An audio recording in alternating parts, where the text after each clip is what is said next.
Scientists are not eliminating God. They're eliminating models of God. You learn Sanskrit. Go back to your scriptures. Go back to your Vedas and realize that God is one. Division in Islam is prohibited. We understand the concept of God in Hinduism. Quran is the most positive book. Every day, more than 3,000 fetuses are being aborted in India after they identified that they're females. According to the statistics of 1996, US Department of Justice, 2,713 women are being raped every day. Every 32 seconds, one woman is being raped. I've been raped in US until the time I'm here. Islam has the solutions to the problems of the West.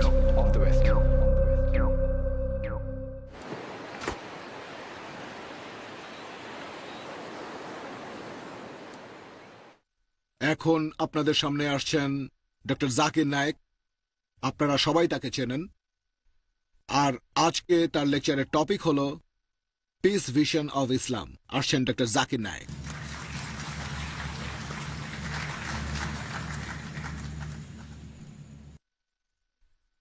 আলহামদুলিল্লাহ ওয়াসসালাতু ওয়াসসালাম আলা রাসূলিল্লাহ ওয়া আলা আলিহি ওয়া সাহবিহি আজমাইন আম্মা বাদ আউযু বিল্লাহি মিনাশ শাইতানির রাজীম বিসমিল্লাহির রহমানির রহিম ওয়া কুল জাল হক ওয়া যাকাল বাতিল ইন্নাল বাতিলা কানা যাহুকা ইন্নাদ দীনা ইনদাল্লাহিল ইসলাম রব্বি ইশরাহ লি সাদরি ওয়া ইয়াসসির লি আমরি ওয়াহলুল উকদাতাম মিন লিসানি ইয়াফকাহু কাওলি। প্রিয় ভাই ইয়াসির ফাজাগা, ভাই জাকির আহমেদ, ভাই জেফরি, শ্রদ্ধেয় গুরুজনেরা এবং আমার প্রিয় ভাই বোনেরা, আপনাদের স্বাগত জানাই ইসলামিক সম্ভাষণে। আসসালামু আলাইকুম ওয়া রাহমাতুল্লাহি ওয়া বারাকাতুহু। আল্লাহ সুবহানাহু ওয়া তাআলার দয়া, শান্তি এবং রহমত আপনাদের সকলের উপরে বর্ষিত হোক। আমাদের আজকের এই অনুষ্ঠানে এটাই প্রথম লেকচার। আর আজকের এই লেকচারের topic piece vision of Islam. বর্তমানে আমরা দেখি যে আন্তর্জাতিক সব মিডিয়ায় হোক, সেটা আন্তর্জাতিক স্যাটেলাইট চ্যানেল, আন্তর্জাতিক নিউজ পেপার, আন্তর্জাতিক ম্যাগাজিন বা বিভিন্ন রেডিও স্টেশনে ইসলামের বিভিন্ন মিথ্যা খবর প্রচার করা হয়। ইসলামকে মিডিয়ায় ভুলভাবে উপস্থাপন করা হচ্ছে। আজকের এই লেকচারের প্রধান উদ্দেশ্য হচ্ছে সারা পৃথিবীর মানুষের সামনে ইসলামের সঠিক চিত্রটা তুলে ধরা, যাতে করে ইসলাম ধর্ম সম্পর্কে মানুষের মধ্যে ভুল ধারণা না থাকে। আমার লেকচারের শুরুতে কোরআনের একটা আয়াতের উদ্ধৃতি দিয়েছি। পবিত্র কোরআনের সূরা ইসরা অধ্যায় নম্বর 17 আয়াত 81 বলা হয়েছে, ওয়াকুল জাল হক ওয়া যাকাল বাতিল ইন্নাল বাতিলা কানা যাহুকা।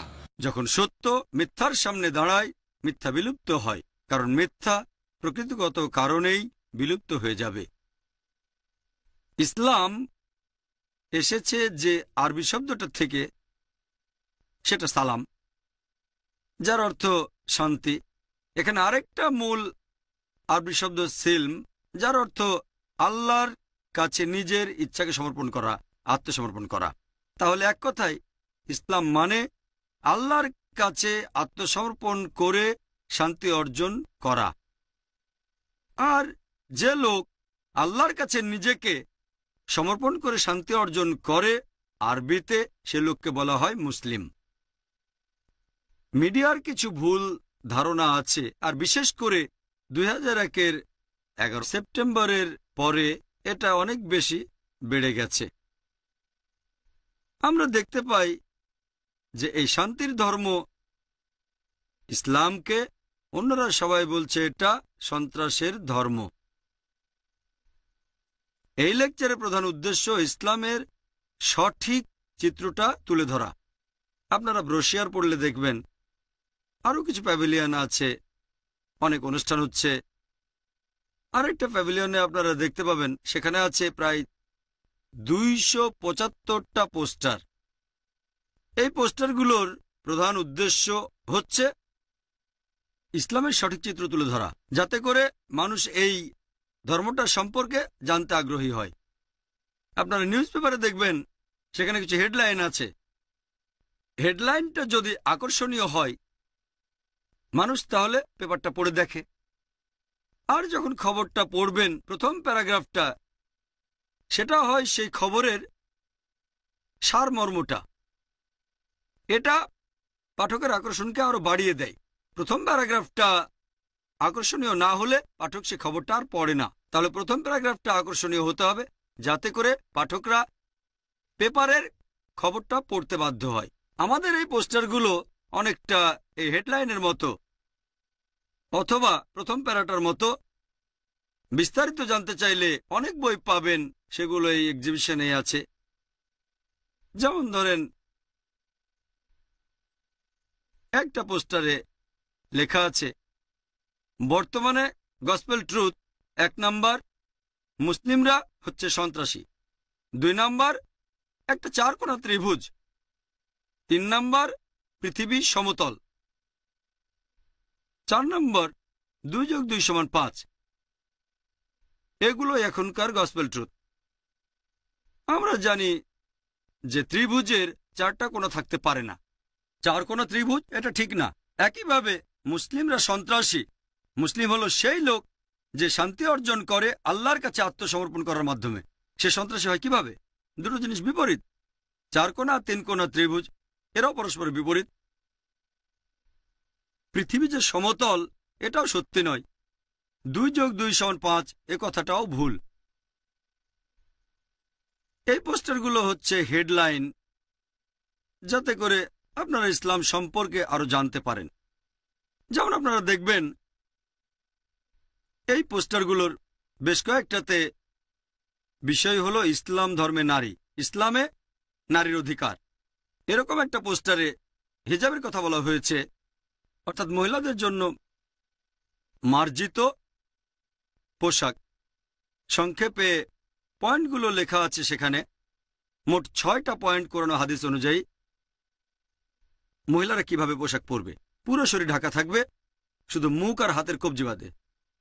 অনেক বিশেষজ্ঞ বলেন এগুলো ঢাকতে হবে। দ্বিতীয়টা, তাদের পোশাকটা এমন আঁটোসাঁটো হবে না যাতে শরীরের গঠন বোঝা যায়, ঢিলে ঢালা হবে। তৃতীয়ত, পোশাকটা স্বচ্ছ হবে না।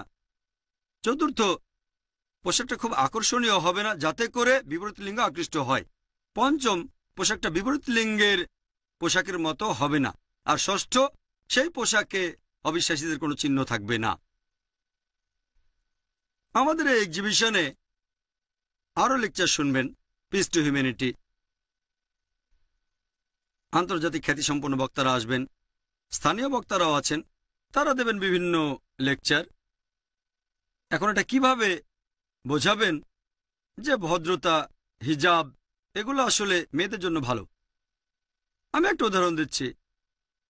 ধরেন 2 জন যমজ বোন, তারা দুজনেই খুবই সুন্দরী, একই রকম সুন্দরী। এদের মধ্যে একজন ইসলামিক হিজাব পরে আছে, পুরো শরীর ঢাকা, শুধু মুখ আর কবজি পর্যন্ত হাত বাইরে। আর অন্য বোনটা সে পরেছে একটা পশ্চিমা পোশাক, মিনিস্কার্ট আর শর্টস। ধরেন সেই 2 বোন একসাথে চেন্নাইয়ের রাস্তা দিয়ে হেঁটে যাচ্ছে।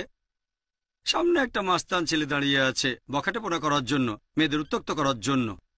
আপনাদের প্রশ্ন করি, সে কোন বোনটাকে উত্ত্যক্ত করবে? সেই মেয়েটাকে উত্ত্যক্ত করবে যে হিজাব পরে আছে, নাকি তাকে উত্ত্যক্ত করবে যে মিনিস্কার্ট পরে আছে? আপনারাও জানেন মাস্তানটা উত্ত্যক্ত করবে তাকে যে মিনিস্কার্ট পরে আছে। আল্লাহ পবিত্র কোরআনে বলেছেন, সূরা আহজাব অধ্যায় নম্বর 33 আয়াত 59, বলা হয়েছে, হে নবী, তোমার স্ত্রীগণকে, কন্যাদেরকে আর মুমিন নারীদের বলো, যখন তারা বাইরে যাবে তারা যেন চাদর পরে, এতে করে তাদের চেনা সহজ হবে, ফলে তাদেরকে উত্ত্যক্ত করা হবে না। এমন অনেক পোস্টার আছে, সব মিলিয়ে 275টা। এগুলো হচ্ছে হেডলাইন। অনেকগুলো পোস্টারে কোরআনের আয়াত লেখা আছে। ইংরেজি অনুবাদের পাশাপাশি এখানে আঞ্চলিক ভাষার অনুবাদও আপনারা পাবেন। কিছু মডেলও আছে, 25টার মতো মডেল। এখানেও আপনারা ইসলামের সঠিক চিত্রটা দেখবেন। যেমন ধরেন একটা মডেল পবিত্র কোরআনের, এর নিচে আছে কোরআনের একটা আয়াত, পবিত্র কোরআনের সূরা বাকরা অধ্যায় 2 আয়াত 208, বলা হয়েছে, या अय्युहल्लज़ीना आमनू उदखुलू फिस्सिल्मि काफ़ा। হে মুমিনগণ, তোমরা সর্বাত্মকভাবে ইসলামে প্রবেশ করো। ইসলামে প্রবেশ করলে আন্তরিকভাবে করবেন, আংশিকভাবে করবেন না। কোরআনে এরকম অনেক নির্দেশ আছে। যদি কেউ এই নির্দেশের কয়েকটা মেনে চলে, সেটা ঠিক হবে না। মডেলটাতে আছে কোরআনের সাথে অনেকগুলো ফিতা লাগানো আর একটা রশি দিয়ে সেই ফিতাগুলো জোড়া দেয়া। আল্লাহ পবিত্র কোরআনে বলেছেন সূরা আল ইমরান অধ্যায় নম্বর 3 আয়াত 103, ওয়াতাসিমু বিহাবলিল্লাহি জামিআ ওয়া লা তাফাররাকু। তোমরা আল্লাহর রজ্জু শক্ত করে ধরো, পরস্পর বিচ্ছিন্ন হও না। আমাদের সবাইকে আল্লাহর রশি শক্ত করে ধরতে হবে। ইসলামে প্রবেশ করতে হবে সর্বাত্মকভাবে। যদি ইসলামের মাত্র একটা নির্দেশ মানেন যে আচ্ছা ঠিক আছে আমি দান খয়রাত করব কিন্তু নামাজ পড়ব না, আমি হজ করতে মক্কায় যাব না, এগুলোও ইসলামের অংশ। অথবা কেউ হয়তো বলতে পারে যে আমি হজ করতে যাব কিন্তু দান খয়রাত করব না। আল্লাহ পবিত্র কোরআনে বলেছেন, সৃষ্টিকর্তা বলেছেন যে তোমরা ইসলাম মেনে চলবে পুরোপুরি। তাহলে যদি রশিটা ধরেন, আল্লাহ তাআলার সব আদেশ মানেন, শুধু তখনই আপনি পাবেন সত্যিকারের শান্তি, ইহকালের শান্তি আর পরকালের শান্তি। আমরা বিশ্বাস করি যে আমরা এই শান্তির বাণী শুধু গুরুজন বা বয়স্কদেরই শোনাব না, এদের পাশাপাশি মানুষকে শান্তির বাণী শোনাবো একেবারে ছোটবেলা থেকে। এখনকার দিনে আমরা দেখি যে বর্তমানের এই পৃথিবীতে ছেলে মেয়েদের শেখানো হচ্ছে অনেক ভুল জিনিস। ছেলে মেয়েদের দায়িত্ব আমরাই নেব। এইসব বাবা মায়ের দায়িত্ব সন্তানের জন্য উপযোগী পরিবেশ সৃষ্টি করা। বর্তমানে আমরা দেখি যে স্যাটেলাইট চ্যানেলগুলো, যেখানে শিশুদের অনেক অনুষ্ঠান হয়, ভিডিও ক্যাসেট আছে, বাচ্চাদের জন্য সিনেমা, কার্টুন আছে, এই অনুষ্ঠানগুলো তাদের কাছে শান্তির বাণী পৌঁছে দিতে পারে না। বেশিরভাগ অনুষ্ঠানে ভায়োলেন্সের কথা বলে। আর সেজন্যই অনেক মনোবিজ্ঞানী আমেরিকাতে আর ইউরোপিয়ান দেশে তারা বলেন শিশুদের সবচেয়ে বেশি ক্ষতি করে এই স্যাটেলাইট চ্যানেলের অনুষ্ঠানগুলো। এমন অনেক খবরই পড়বেন যে ক্লাস 3-র একটা ছেলে যে এই সিনেমাগুলো দেখেছে, একদিন স্কুলে তার বন্ধুর সাথে বেশ কথা কাটাকাটি হলো, সে তার বাবার পিস্তল নিয়ে তার বন্ধুকে গুলি করে দিল। সে যা দেখেছে সেই জিনিসগুলোই তার মনে একেবারে গেঁথে আছে। শিশুরা যা দেখে সে জিনিসগুলোই তারা অনুকরণের চেষ্টা করে। আমরা বলবো মানুষকে যে শিশুদের এই ভায়োলেন্ট সিনেমা দেখা উচিত না, যে সিনেমা তাকে শান্তির পথ থেকে দূরে নিয়ে যায়। আমরা এই শিশুদেরকে এমন ভিডিও দেখাবো যেটা শান্তির কথা বলে। এরকম অনেক ইসলামিক কার্টুন আর অ্যানিমেশন আছে যেগুলো ইসলামের সঠিক চিত্র তুলে ধরে, শান্তির চিত্র তুলে ধরে। আর এ ধরনের শিক্ষা পেলে এই শিশুরাও তাহলে শান্তিপ্রিয় হবে। আমাদের এখানে অনেক কার্টুন আছে, অনেক অ্যানিমেশন, এগুলো বিশেষভাবে শিশুদের জন্য বানানো হয়েছে, 3 থেকে 12 বছরের শিশুদের জন্য। শিশুদের জন্য এখানে অডিও ক্যাসেটও আছে। বেশিরভাগ অডিও ক্যাসেট নার্সারি লেভেলের জন্য। শিশুদের যে ছড়াগুলো শেখানো হয় তাতে কোনো মেসেজ থাকে না। যেমন ধরুন আমি স্কুল থাকতে একটা ছড়া, The poem, Baba, black sheep, have you any wool? Yes sir, 3 bags full, one for my master, one for my dayman, one for my person who laid on the rail. তারপর We are Jack and Jill went up the hill to fetch a pail of water. এগুলোতে কিছু message আছে, নতুন শব্দ শিখতে পারবে। তবে এখানে নতুন ইংরেজি শব্দ শেখার পাশাপাশি, যেমন ধরেন জ্যাক অ্যান্ড জিল, এই ছড়াটাতে বলা হচ্ছে যে একটা ছেলে আর একটা মেয়ে পাহাড়ে গেল, বা ব্ল্যাক শিপ একটা মেয়ের কথা বলছে। তখন এই শিশুটা মনে করে যে ভালোই তো, ছেলে আর মেয়ে তারা একসাথে থাকতে পারবে, বন্ধু হতে পারবে। সত্যি বলতে শিশুদের কাছে শান্তির সঠিক বার্তাটা পৌঁছাতে হবে। এখানে অডিও ক্যাসেট আছে, ইসলামিক অডিও ক্যাসেট, ইসলামিক গান, বিভিন্ন দেশের শিল্পীদের গাওয়া গান, আমেরিকা, ইংল্যান্ড, সিঙ্গাপুর, মালয়েশিয়া। এরকম একটা উদাহরণ দেই। I am very strong, I am very strong. I love Allah. He is my best friend. আমার গলা খুব একটা ভালো না, বা ইউসুফ ইসলাম থাকলে ভালো হতো, তিনি আরো ভালো করে গাইতে পারতেন। এই ছড়াগুলো আর ইসলামিক গান, I am very strong. I love Allah. He is my best friend. তো এগুলোতে শিশুরা নতুন শব্দ শেখার পাশাপাশি সৃষ্টিকর্তা আল্লাহর কাছাকাছি চলে আসবে। এরকম অনেক গান, যেমন ধরেন the children of the world, এখানে দেখানো হয়েছে যে ইসলাম সব শিশুকে একত্রিত করেছে। Africa, America, England, Singapore, Malaysia সব শিশুকে একত্রিত করেছে। এছাড়াও কিছু গানে পশু পাখির কথা বলা হয়েছে। They are Muslims too. So let's watch what we do. Let's do what we can for the creatures of Islam. এভাবে শিশুরা শিখছে যে পশু পাখি তারাও আসলে মুসলিম, তাদেরও সৃষ্টিকর্তা আল্লাহ তাআলা। আমরা তাদের ভালোবাসবো, তাদের শ্রদ্ধা করব, তাদের ক্ষতি করব না, হোক সেটা পশু বড় বা ছোট, হোক বেটে বা লম্বা। এই গানগুলো এখানে শিশুরা নতুন শব্দ শিখতে পারে, পাশাপাশি তারা শান্তির বাণীর কাছাকাছি আসবে। মনে আছে আমার যখন ছোট ছিলাম, 70-এর শেষের দিকে আর 80-র প্রথম দিকে, সে সময় কোনো কম্পিউটার ছিল না, এক ধরনের খেলনা কম্পিউটার ছিল, সেখানে বাটনে চাপ দিলে গান। আমার এক বন্ধুর এরকম একটা খেলনা ছিল, বাটনে চাপ দিলে গান শোনা যেত, বিট ইট। আমার বন্ধু মাইকেল জ্যাকসনের গান শুনতো, অথবা ফাঙ্কি টাউন। এখানে শিশুদের জন্য এরকম খেলনা কম্পিউটার, যখনই একটা বাটনে চাপ দেবেন তখন শুনতে পাবেন কোরআন তেলাওয়াত। Alhamdulillahi Rabbil Alameen. Ar-Rahmanir Rahim. Maliki Yawmiddin. যাই হোক, আমি কারি নই। এভাবে একজন শিশু বিনোদনের পাশাপাশি সে আল্লাহ তাআলার কাছাকাছি আসবে, শান্তির কাছাকাছি আসবে। এখনকার দিনে শিশুদের অনেক গেমস আছে, এগুলো বিনোদনের জন্য তাদের। ইসলাম ধর্মে বিনোদন আছে, তবে সেটাকে হালাল হতে হবে। এটা তাদের উপকার করবে, কোনো ক্ষতি করবে না। আপনারা দেখবেন এখনকার দিনের একটা গেম হচ্ছে লোটো বা লটারি। এটা হচ্ছে আসলে একটা জুয়া। আর পবিত্র কোরআনের সূরা মাইদা অধ্যায় 5 আয়াত 90 আল্লাহ বলেছেন, Ya ayyuhallazina amanu. হে মুমিনগণ, Innamal khamru wal maisiru. নিশ্চয়ই মদ এবং জুয়া খেলা, Wal anzab wal aslamu. মূর্তি পূজার বেদী এবং ভাগ্য নির্ণায়ক স্বর, Rijtum min amali shaitan. এগুলো সব শয়তানের কাজ। Fajtanibu la'allakum tuflihun. তোমরা এগুলো হতে বিরত থাকো যাতে সফল কাম হতে পারো। আমরা এই গেমগুলোর বদলে শিশুদের ইসলামিক গেম তুলে দেব। আর কিছু গেমস আছে যেগুলোতে ক্ষতি নেই, শিশুরা বিনোদন পায়, কিন্তু এতে তারা সত্যের কাছাকাছি আসতে পারে না। এরকম একটা খেলা হচ্ছে সাপ লুডু। এটার ইসলামিক ভার্সনটা বানানো হয়েছে ইংল্যান্ডে। গেমটার নাম স্লোপস অ্যান্ড ল্যাডার্স। একেবারে শুরুতে আছে বিসমিল্লাহ, আল্লাহর নামে শুরু করছি।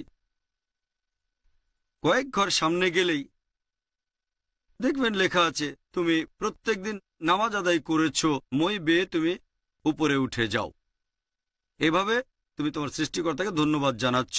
কয়েক ঘর গেলেন, তুমি তোমার বাবা মাকে সম্মান করো না, মই বেয়ে নেমে যাও, আল্লাহ তাআলা তোমার প্রতি সন্তুষ্ট না।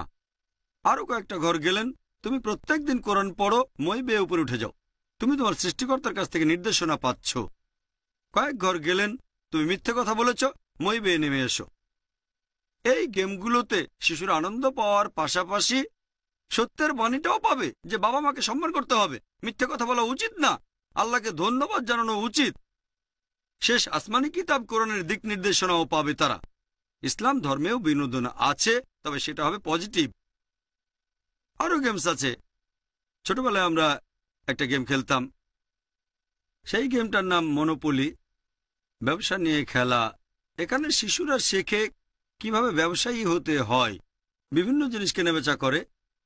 এখানে এমন একটা গেম আছে যার নাম স্টেপস টু প্যারাডাইস। এই গেমটাও ইংল্যান্ড থেকে এসেছে।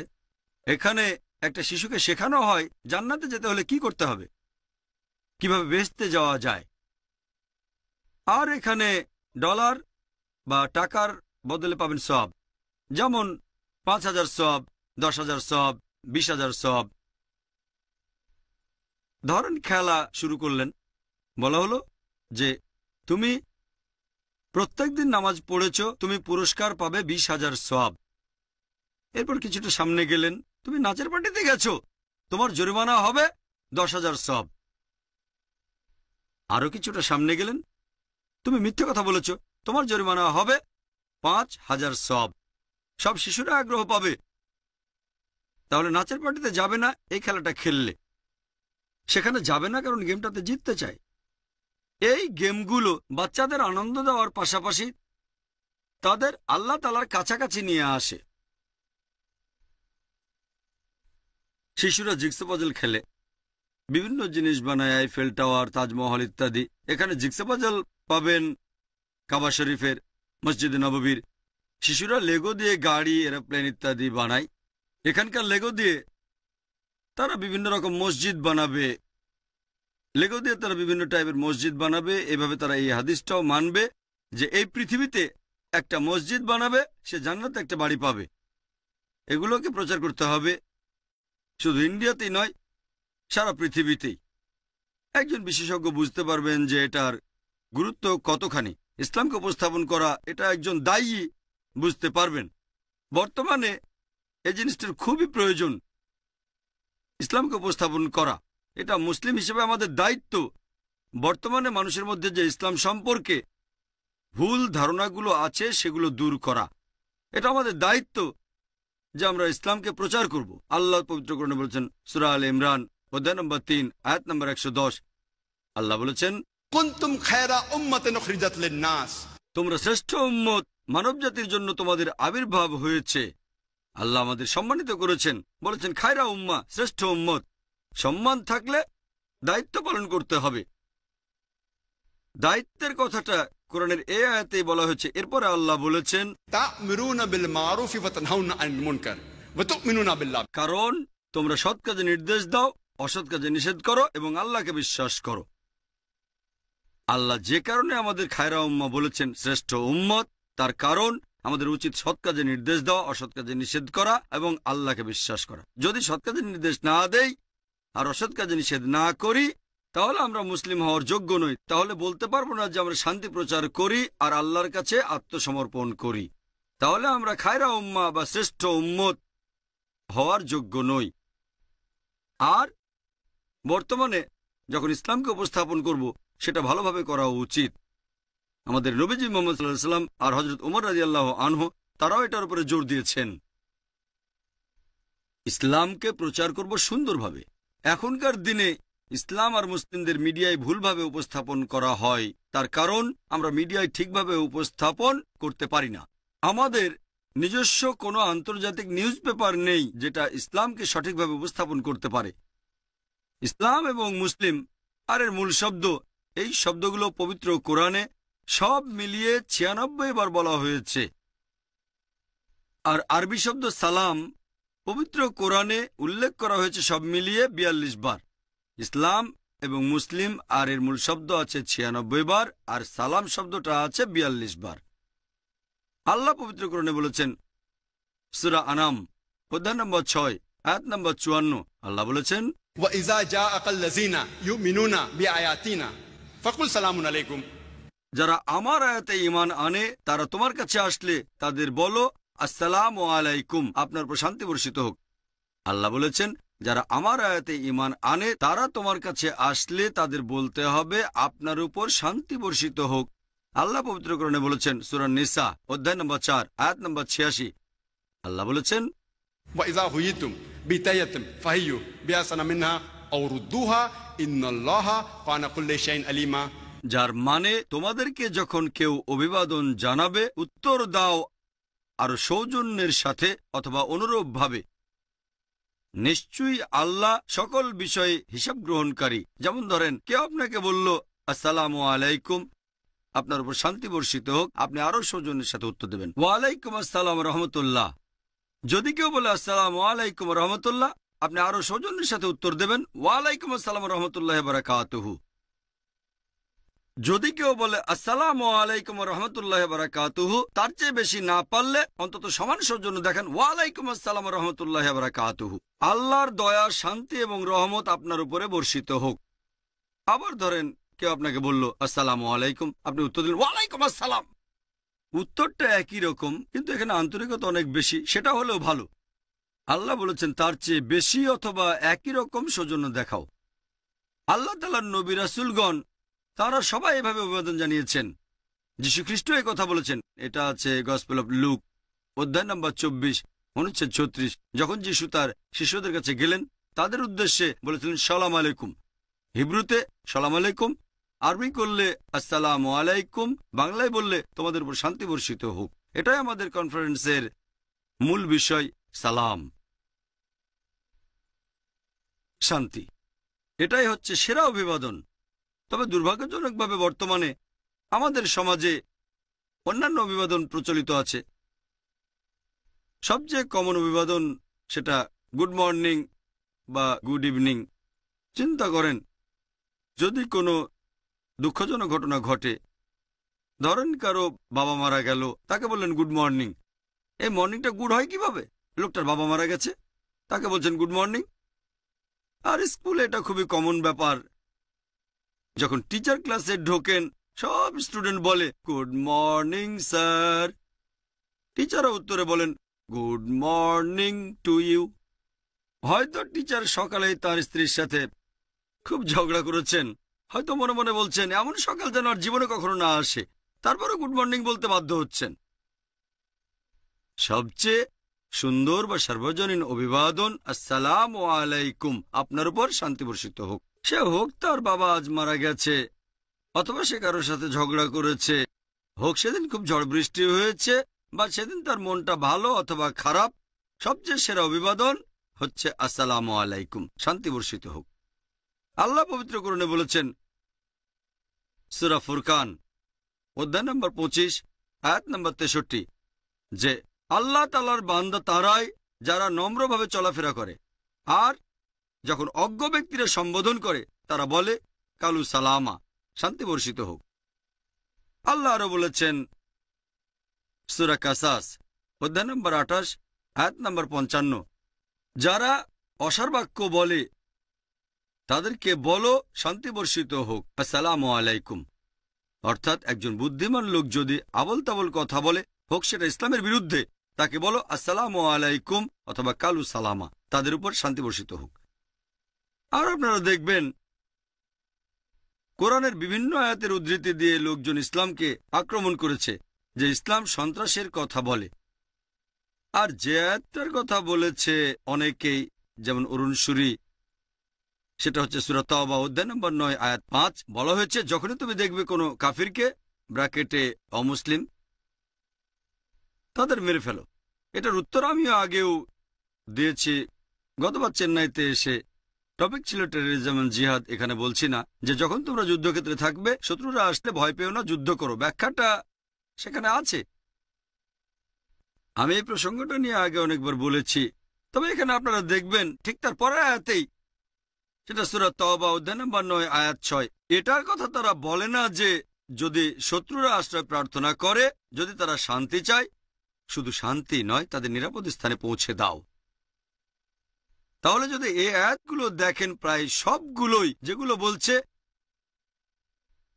যে শত্রুকে মেরে ফেলো, এখানে কোরআন যুদ্ধের কথা বলছে শান্তি স্থাপনের জন্য। এছাড়া তারা সূরা আনফালের উদ্ধৃতি দেয় অধ্যায় 8 আয়াত 60 যে তোমাদের শত্রুদের সন্ত্রস্ত করে রাখবে। এটাও প্রসঙ্গ ছাড়া উদ্ধৃতি।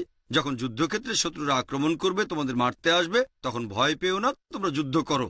যে কোনো আর্মি জেনারেল যুদ্ধের সময় তার সৈন্যদের বলবেন ভয় পেও না, যুদ্ধ করো। এটাই তো স্বাভাবিক। তাহলে কোরআনে কথা বললে সমস্যা কোথায়? কথাটা এখানেই শেষ হয়ে যায়নি। পরের আয়াতে সূরা আনফাল অধ্যায় 8 আয়াত 61 বলছে যদি শত্রুরা শান্তি চায়, যদি তারা সন্ধি করতে চায়, তাদের সাথে সন্ধি করো। ইসলাম আসলে শান্তির ধর্ম।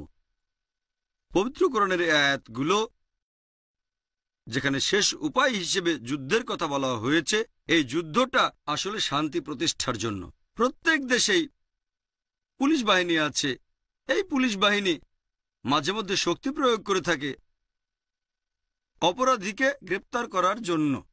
শক্তি প্রয়োগ করে সমাজবিরোধী জিনিসের বিরুদ্ধে, যাতে করে শান্তি বজায় থাকে আর যারা সেই দেশের নাগরিক তারা যেন নির্ভয় থাকতে পারে। পুলিশ মাঝে মধ্যে শক্তি প্রয়োগ করে যাতে করে সে দেশে শান্তি বজায় থাকে। একইভাবে ইসলাম আর কোরআন বলছে যে শক্তি প্রয়োগ করা যাবে শেষ উপায় হিসেবে শুধুমাত্র শান্তি প্রতিষ্ঠার জন্য। যদি এই আয়াতগুলোর উদ্ধৃতি দিয়ে লোকজন বলে ইসলাম সন্ত্রাসের কথা বলে, তারা এটা বুঝতে পারে না যে এরকম সন্ত্রাসের কথা বাইবেলেও বলা আছে, ওল্ড টেস্টামেন্টে আছে, book of Exodus, book of numbers. যীশু খ্রিস্ট এই কথা বলেছেন, তিনিও সন্ত্রাসের কথা বলেছেন। গসপেল অফ লুক অধ্যায় নম্বর 19, গসপেল অফ লুক অধ্যায় নম্বর 22, যীশু তার শিষ্যদের বলেছিলেন তরবারি নিয়ে যুদ্ধ করতে যাও। মহাভারতেও সন্ত্রাসের কথা বলা হয়েছে। এখানে যুদ্ধটা হচ্ছে হকের সাথে বাতিলের, সত্যের সাথে মিথ্যার। ভগবদ গীতা শ্রীকৃষ্ণ তিনি অর্জুনকে উপদেশ দিয়েছিলেন যে তুমি যুদ্ধ করছো না কেন, তুমি কি নপুংসক? শ্রীকৃষ্ণ অর্জুনকে বলছেন যদি যুদ্ধ না করো তুমি স্বর্গে যেতে পারবে না। এই সন্ত্রাস হচ্ছে শান্তিকে প্রতিষ্ঠা করার জন্য। এমন কথা পৃথিবীর বেশিরভাগ প্রধান ধর্মগ্রন্থেই আছে। সন্ত্রাস হচ্ছে দুই প্রকার, একটা হচ্ছে পৃথিবীতে শান্তি প্রতিষ্ঠা করার জন্য, অন্যটা হচ্ছে নিরীহ মানুষকে সন্ত্রস্ত করা, যেটা মুসলিম হিসেবে আমাদের করা উচিত না। ডক্টর অ্যাডাম পিয়ারসন বলেছিলেন লোকজন ভয় পায় যে একদিন পারমাণবিক অস্ত্রগুলো হয়তো আরবদের হাতে চলে আসবে। তারা এটা বুঝতে পারে না যে ইসলামিক বোম অনেক আগে পৃথিবীতে পড়েছে। এটা পড়েছে সেই দিন যেদিন নবীজি সাল্লাল্লাহু আলাইহি সাল্লাম জন্মেছিলেন। এই ইসলাম ধর্ম পৃথিবীর মানব জাতির সব সমস্যার সমাধান দেয়। এই চূড়ান্ত ও সর্বশেষ কিতাব আল্লাহ তাআলার ওহী, এখানে মানুষের সব সমস্যার সমাধান পাওয়া যাবে। এক নম্বর, যে এই পৃথিবীর সব মানুষ মেনে নেব যে আমাদের স্রষ্টা তিনি কেবলমাত্র একজন। যদি আমরা মানি যে পৃথিবীর সব মানুষের স্রষ্টা, হোক সে থাকে আমেরিকায়, কানাডায়, ইউকে, ইন্ডিয়ায়, সৌদি আরবে, আমাদের সবার স্রষ্টা এক, আল্লাহ সুবহানাহু ওয়া তাআলা। এটাই হলো শান্তির প্রথম কথা। কোরআন বলছে সূরা মাইদা অধ্যায় নম্বর 5 আয়াত 32 যে যদি কেউ কোনো মানুষকে হত্যা করে, যদি সেটা নরহত্যা বা ধ্বংসাত্মক কাজের অপরাধে না হয়, তাহলে সে যেন পুরো মানবজাতিকে হত্যা করলো। আর যদি কেউ কোনো মানুষের জীবন বাঁচায়, তাহলে সে যেন পুরো মানবজাতিকে বাঁচালো। কোরআন বলছে যদি কেউ, হোক মুসলিম বা অমুসলিম, অন্য কোনো মানুষকে হত্যা করে, হোক মুসলিম বা অমুসলিম, যদি সেটা নরহত্যা বা ধ্বংসাত্মক কাজের অপরাধে না হয়, যথার্থ কারণ ছাড়া, তাহলে সে যেন পুরো মানবজাতিকেই হত্যা করল। আর যদি কেউ কোনো মানুষের জীবন বাঁচায়, হোক মুসলিম বা অমুসলিম, তাহলে সে যেন পুরো মানবজাতিকেই রক্ষা করল। আল্লাহ কোরআনে বলেছেন যে তোমরা দান করো। প্রত্যেক ধনী লোক যাদের সম্পত্তি নিসাব লেভেলের চেয়ে বেশি, 85 গ্রাম স্বর্ণের চেয়ে বেশি, তারা প্রত্যেকে হিজরি সনে উদ্বৃত্ত সম্পত্তির 2.5% দান করবে। এটাকে বলা হয় জাকাত। যদি সব ধনী লোক জাকাত দেয়, পৃথিবীতে দারিদ্রতা বলে কিছু থাকবে না, কোনো মানুষই না খেয়ে মারা যাবে না। কোরআন বলছে চুরি করো না, কোরআন বলছে প্রতিবেশীকে ভালোবাসো, তাদের খাবার দাও। নবীজি সাল্লাল্লাহু আলাইহি সাল্লাম বলেছেন সে সত্যিকারের মুসলিম না যে ভরা পেটে থাকে কিন্তু তার প্রতিবেশী ক্ষুধার্ত থাকে। একজন প্রশ্ন করল আমার প্রতিবেশী কে? নবীজি বললেন আশেপাশের 40টা ঘর তোমার প্রতিবেশী। পবিত্র কোরআনে সূরা বাকারা অধ্যায় 2 আয়াত 188 বলছে অন্যের সম্পত্তি অন্যায়ভাবে গ্রাস করার জন্য বিচারকের সামনে তোমার ধন সম্পত্তি পেশ করো না, কারণ ঘুষ দেওয়া এবং ঘুষ নেওয়া নিষিদ্ধ কোরআনে। আল্লাহ পবিত্র কোরআনে বলেছেন সূরা ইসরা অধ্যায় 17 আয়াত 26 ও 27 বলা হয়েছে তোমরা কখনো অপব্যয় করো না। অপব্যয় করো না, কারণ যারা অপব্যয় করে তারা হচ্ছে শয়তানের ভাই। আল্লাহ পবিত্র কোরআনে বলেছেন, যেটা কারি তেলাওয়াত করেছেন সূরা হুজুরাত অধ্যায় নম্বর 49 আয়াত 11 ও 12, যে তোমরা উপহাস করো না, একজন আরেকজনকে মন্দ নামে ডেকো না, একে অন্যকে দোষারোপ করো না, সন্দেহ করো না, কারণ অনেক ক্ষেত্রেই সন্দেহ করা হচ্ছে পাপ। এরপর আরো বলা হয়েছে, কারি তেলাওয়াত করেছেন সূরা হুজুরাত অধ্যায় নম্বর 49 আয়াত 13, আল্লাহ বলেছেন يا أيها الناس إنا خلقناكم من ذكر وأنثى وجعلناكم شعوبا وقبائل لتعارفوا إن أكرمكم عند الله يتقاكم إن الله عليم خبير। যার মানে, হে মানুষ জাতি, আমি তোমাদের সৃষ্টি করেছি এক জোড়া পুরুষ ও নারী হতে, পরে তোমাদের বিভক্ত করেছি বিভিন্ন জাতি ও গোত্রে, যাতে তোমরা একে অন্যের সাথে পরিচিত হতে পারো, এজন্য নয় যে একে অন্যকে ঘৃণা করবে। আর আল্লাহর কাছে সেই ব্যক্তি সবচেয়ে মর্যাদা সম্পন্ন যে ব্যক্তির রয়েছে তাকওয়া। আল্লাহর কাছে মানুষের বিচার করার যে মানদণ্ডটা, সেটা সম্পদ না, লিঙ্গ না, গায়ের রং না, গোত্র বা জাতি নয়, সেটা হচ্ছে তাকওয়া। তার মানে আল্লাহকে মেনে চলা, ন্যায়পরায়ণতা আর ধার্মিকতা।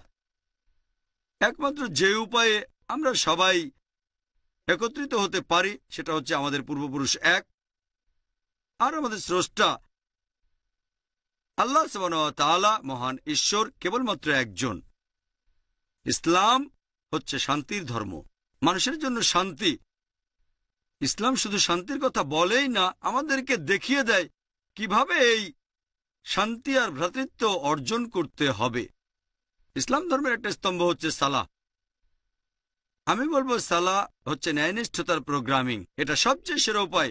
আর ডাক্তাররাও এই কথা বলবেন যে সুন্দর স্বাস্থ্যের জন্য কমপক্ষে 3 বার খেতে হবে। একইভাবে আত্মার শান্তির জন্য দিনে কমপক্ষে 5 বার নামাজ পড়বেন। আর নবীজি সাল্লাল্লাহু আলাইহি সাল্লাম বলেছেন, এটা আছে সহিহ বুখারীতে, খণ্ড নম্বর 1, বুক অব আজান, অধ্যায় নম্বর 75, হাদিস নম্বর 692। নবীজি বলেছেন, নামাজ পড়ার আগে সোজা লাইনে দাঁড়াও, কাঁধে কাঁধ মিলিয়ে, গোড়ালিতে গোড়ালি। এরপরে এটা আছে সুনান আবু দাউদ, 1 নম্বর খণ্ড, বুক অব সালাহ, অধ্যায় নম্বর 245, হাদিস নম্বর 666। আমাদের নবীজি মুহাম্মদ সাল্লাল্লাহু আলাইহি ওয়াসাল্লাম বলেছেন, নামাজ পড়ার আগে লাইন সোজা করো, কাঁধে কাঁধ দিয়ে দাঁড়াও, গোড়ালিতে গোড়ালি, মধ্যে কোনো ফাঁক রেখো না শয়তানের জন্য। ফাঁকগুলো বন্ধ করো যাতে শয়তান না আসে। এখানে নবীজি যে শয়তানের কথা বলেছেন সেটা জাতি আর বর্ণের পার্থক্য। তাই আমরা যখন নামাজ পড়ি কাঁধে কাঁধ মিলিয়ে দাঁড়াই, হোক আমার পাশের লোকটা ধনী বা গরিব, কালো বা সাদা, হলুদ বা বাদামি, রাজা বা ফকির, যখন নামাজ পড়তে দাঁড়াই, সালাত আদায় করতে আমরা কাঁধে কাঁধ লাগিয়ে দাঁড়াই। এভাবে আমরা প্রতিদিন 5 বার সবাইকে দেখিয়ে দিই কিভাবে সার্বজনীন ভ্রাতৃত্ব আর শান্তি অর্জন করতে হবে। আন্তর্জাতিক সার্বজনীন ভ্রাতৃত্বের সবচেয়ে সেরা উদাহরণ আর শান্তির, সেটা ইসলামের 5 নম্বর স্তম্ভ হজ। এটা আবশ্যিক যে প্রত্যেক প্রাপ্তবয়স্ক মুসলিম যাদের হজ করার সামর্থ্য আছে, তারা জীবনে অন্তত একবার পবিত্র শহর মক্কায় হজ করার মাসে গিয়ে হজ পালন করে আসবে। পৃথিবীর বিভিন্ন জায়গার মানুষ আসে, America, England, Singapore, Malaysia, India, Pakistan, বিভিন্ন দেশ থেকে আসে। সেখানে পুরুষরা 2 টুকরো সেলাই ছাড়া কাপড় পরে, সাধারণত সাদা। আপনি বুঝতেই পারবেন না যে আপনার পাশে যে লোকটা দাঁড়িয়ে আছে সে রাজা না ফকির, ধনী না গরিব। সার্বজনীন ভ্রাতৃত্বের প্র্যাকটিক্যাল উদাহরণ। আর এই শান্তির যে বাণী, এটা শুধুমাত্র মুসলিমদের জন্য বা আরবদের জন্যই নয়। আল্লাহ বলেছেন, এই কোরআন এটা সর্বশেষ ও চূড়ান্ত আসমানি কিতাব। আর যেহেতু এটা সর্বশেষ ও চূড়ান্ত কিতাব, এটা শুধু মুসলিম বা আরবদের জন্য নাজিল হয়নি। আল্লাহ বলেছেন সূরা ইব্রাহিম, অধ্যায় নম্বর 14, আয়াত নম্বর 1, আলিফ লাম র, এই কিতাব তোমার প্রতি অবতীর্ণ করেছি, নবী সাল্লাল্লাহু আলাইহি ওয়াসাল্লামের প্রতি, যাতে করে তুমি মানব জাতিকে অন্ধকার থেকে আলোতে আনতে পারো। শুধুমাত্র আরব বা মুসলিমদের নয়, পুরো মানব জাতিকে আনবে অন্ধকার থেকে আলোতে। শান্তি, ইসলামের এই বার্তাটা শুধুমাত্র মুসলিম বা আরবদের জন্যই নয়, এই বার্তাটা পুরো মানব জাতির জন্য আর চূড়ান্ত শান্তির জন্য। পবিত্র কোরআনের এই উদ্ধৃতিটা দিয়েই আমার লেকচার শেষ করব। পবিত্র কোরআনে সূরা আল আসর, অধ্যায় নম্বর 103, আয়াত 1 থেকে 3 বলা হয়েছে, ওয়াল আসর ইন্নাল ইনসানা লাফি খুসর ইল্লা আল্লাযিনা আমানু ওয়া আমিলুস সলিহাতি ওয়া তাওয়াসাউ বিল হাক্কি ওয়া তাওয়াসাউ বিস সাবর। অর্থাৎ মহাকালের শপথ, মানুষ সবসময় ক্ষতিগ্রস্ত হয়। আল্লাহ তাআলা বলেছেন যে মানুষ সব সময় ক্ষতিগ্রস্ত হয়, তারা বাদে যারা 4টা শর্ত পূরণ করে। যারা এই 4টা শর্ত পূরণ করবে তারাই জান্নাতে প্রবেশ করবে, বেহেশতে যাবে। আল্লাহ বলেছেন 1 নম্বর হচ্ছে ঈমান, বিশ্বাস। 2 নম্বর আমিলুস সলিহাত, সৎ কাজ করা। 3 নম্বর মানুষকে সত্যের উপদেশ দেয়া, অর্থাৎ দাওয়া দেয়া। মানুষকে সত্যের দাওয়াত দেয়া। 4 নম্বর, মানুষকে ধৈর্য আর অধ্যবসায়ের উপদেশ দেয়া। লেকচারের শুরুতে কোরআনের একটা আয়াত বলেছিলাম, সূরা ইসরা অধ্যায় নম্বর 17 আয়াত 81 বলা হয়েছে, وَقُلْ جَاءَ الْحَقُّ وَزَهَقَ الْبَاطِلُ إِنَّ الْبَاطِلَ كَانَ زَهُوقًا। যখন সত্য মিথ্যার সামনে দাঁড়ায়, মিথ্যা বিলুপ্ত হয়, কারণ মিথ্যা তার প্রকৃতিগত কারণে বিলুপ্ত হবে। লেকচার শেষ করার আগে কোরআনের আরেকটা উদ্ধৃতি দেব। সূরা আল ইমরান অধ্যায় 3 আয়াত 19 বলা হয়েছে, إِنَّ الدِّينَ عِندَ اللَّهِ الْإِسْلَامُ। একমাত্র যে ধর্মটা আমাদের স্রষ্টা আল্লাহর কাছে গ্রহণযোগ্য সেটা হচ্ছে এই শান্তির ধর্ম, আল্লাহর কাছে নিজের ইচ্ছাকে সমর্পণ করা। ওয়া আখিরু দাওয়ানা আলহামদুলিল্লাহি রাব্বিল আলামিন।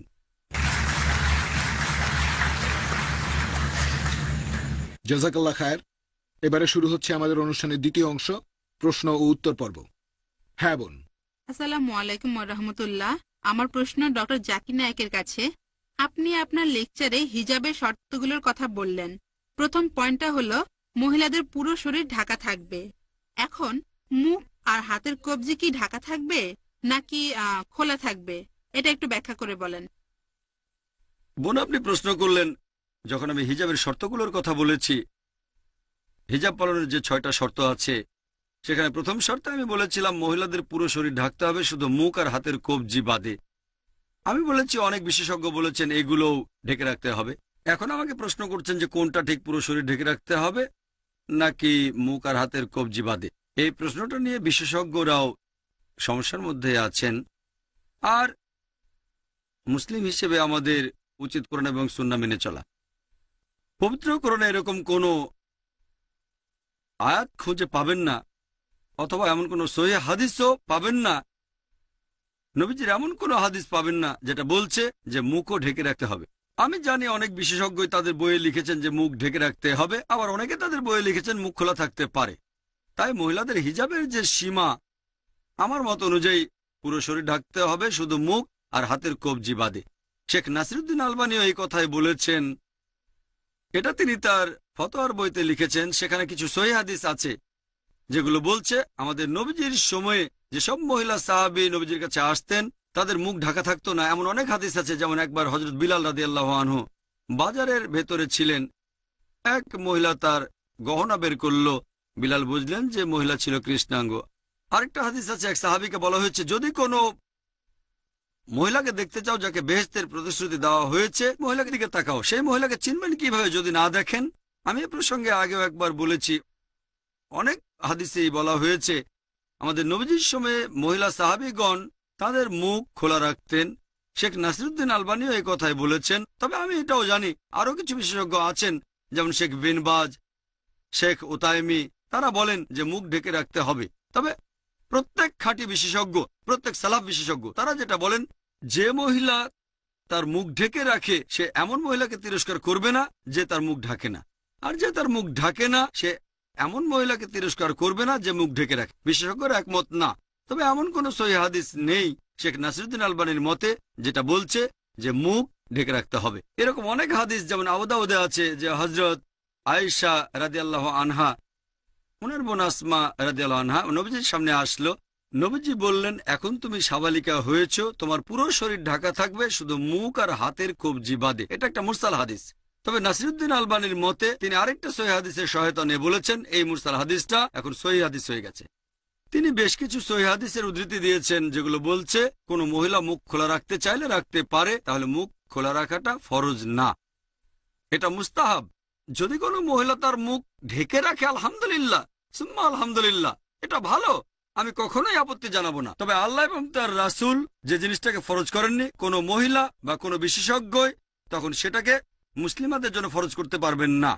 এইসব গবেষণা করে আমরা আইআরএফে এরকম অনেক গবেষণা করে থাকি।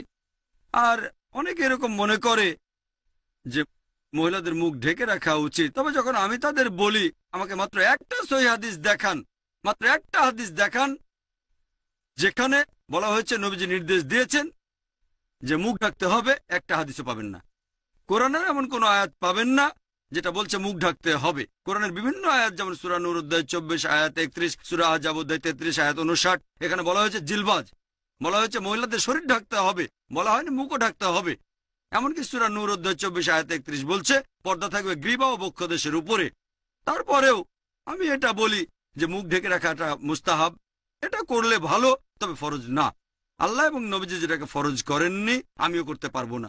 তাহলে আমার মতে ইসলামে মহিলাদের মুখ ঢেকে রাখাটা ফরজ না। তারপর অনেক বিশেষজ্ঞ আছেন যারা বলেন মুখ ঢাকতে হবে। আমি বলবো ভালো, এটা তাদের মতামত। যেহেতু কেউ আমাকে কোনো সহিহ হাদিস বা কোরআনের আয়াত দেখাতে পারেনি, এটার ভিত্তিতে আমি বলবো যে সব মহিলা তাদের মুখ ঢেকে রাখেন, আলহামদুলিল্লাহ, কন্টিনিউ করে যান। আমাকে ভুল বুঝবেন না। আমি জানি এখানে IRF থেকে 17 জন মহিলা এসেছেন, তাদের মধ্যে 14 জন মুখ ঢেকে রাখেন, আলহামদুলিল্লাহ। 3 জন ঢাকেন না। সিদ্ধান্ত আপনার, এটা ফরজ না। তবে যারা মুখ ঢাকেন খুবই ভালো, কন্টিনিউ করে যান। আমি বলবো না যে ঢাকবেন না। যেহেতু মুখ ঢেকে রাখা ফরজ না, তাই কোনো মহিলাকে মুখ ঢাকার জন্য বাধ্য করতে পারবো না। আশা করি উত্তরটা পেয়েছেন। হ্যাঁ ভাই, আপনি প্রশ্ন করুন। আল্লাহকে গড বলে সম্বোধন করাটা কি ঠিক? কারণ গড হলো পুরুষ লিঙ্গ আর গডেস হলো স্ত্রীলিঙ্গ। ভাই, আপনি প্রশ্ন করলেন যে আমরা আল্লাহ শব্দের ইংরেজি অনুবাদ করি গড, এটা সঠিক না। গড হচ্ছে পুংলিঙ্গ, গডেস স্ত্রীলিঙ্গ, এইভাবে বলা কি ঠিক? আমি আপনার সঙ্গে একমত যে এই গড শব্দটা আরবি, আল্লাহ শব্দটা সঠিক অনুবাদ না। সেজন্য আমরা মুসলিমরা আল্লাহ সুবহানাহু ওয়া তাআলাকে গড না বলে ডাকি আল্লাহ বলে। কারণ আমরা জানি এই ইংরেজি গড শব্দটাকে বিকৃত করা যায়। যদি গডের পরে এস বসান সেটা হবে গডস, মানে গডের বহুবচন। আল্লাহ সুবহানাহু ওয়া তাআলার কোনো বহুবচন নেই। قل هو الله أحد। বলো তিনি আল্লাহ এক, অদ্বিতীয়। গডের পরে যদি DESS বসান হয়ে যাবে গডেস, তার মানে হচ্ছে গডের স্ত্রীলিঙ্গ। আল্লাহ সুবহানাহু ওয়া তাআলার কোনো জেন্ডার নেই। তিনি মহিলা নন, আবার পুরুষও নন, তিনি একেবারে আলাদা। গডের পরে ফাদার বসালে হয়ে যাবে গড ফাদার, সে আমার গড ফাদার। আল্লাহ আব্বা অথবা আল্লাহ ফাদার বলে কিছু নেই ইসলামে। গডের পরে মাদার বসালে হবে গড মাদার। আল্লাহ আম্মা অথবা আল্লাহ মাদার বলে কিছু নেই ইসলামে। আল্লাহ একেবারে আলাদা। এজন্য আমরা মুসলিমরা আল্লাহ তাআলাকে ইংরেজিতে গড না বলে আরবিতে বলি আল্লাহ। তবে যখন একজন মুসলিম কোন অমুসলিমের সাথে কথা বলছে, সে হয়তো আল্লাহ সুবহানাহু ওয়া তাআলা ধারণাটা বুঝতে পারে না, তখন যদি আল্লাহ না বলে গড বলেন, যেভাবে আমি বলে থাকি, যেহেতু এখানে অনেকেই অমুসলিম, তারা হয়তো আল্লাহর ধারণাটা বুঝতে পারবেন না, সে সময় যদি আল্লাহর অনুবাদ করি সুবিধার জন্য, তাদের জন্য যারা আল্লাহ ধারণাটা বোঝে না, সেক্ষেত্রে কোনো সমস্যা নেই। তবে গড, আমি আপনার সঙ্গে একমত, এটা আল্লাহ শব্দের সঠিক ইংরেজি অনুবাদ না। আশা করি উত্তরটা পেয়েছেন। அஸ்ஸலாமு அலைக்கும். என்னிடத்தில் ஒரு சகோதரர் அவர் கேட்டார்கள், ভাই আন্তর্জাতিক সময়রেখা বা ডেডলাইন সম্পর্কে জানতে চাচ্ছেন। ওনার প্রশ্ন, কেউ যদি এক জায়গায় জুমার নামাজ আদায় করে ডেডলাইনের আরেক পাশে আসেন, সেখানেও যদি জুমার ওয়াক্ত থাকে সেই একই দিনে, তখন সে কি করবে?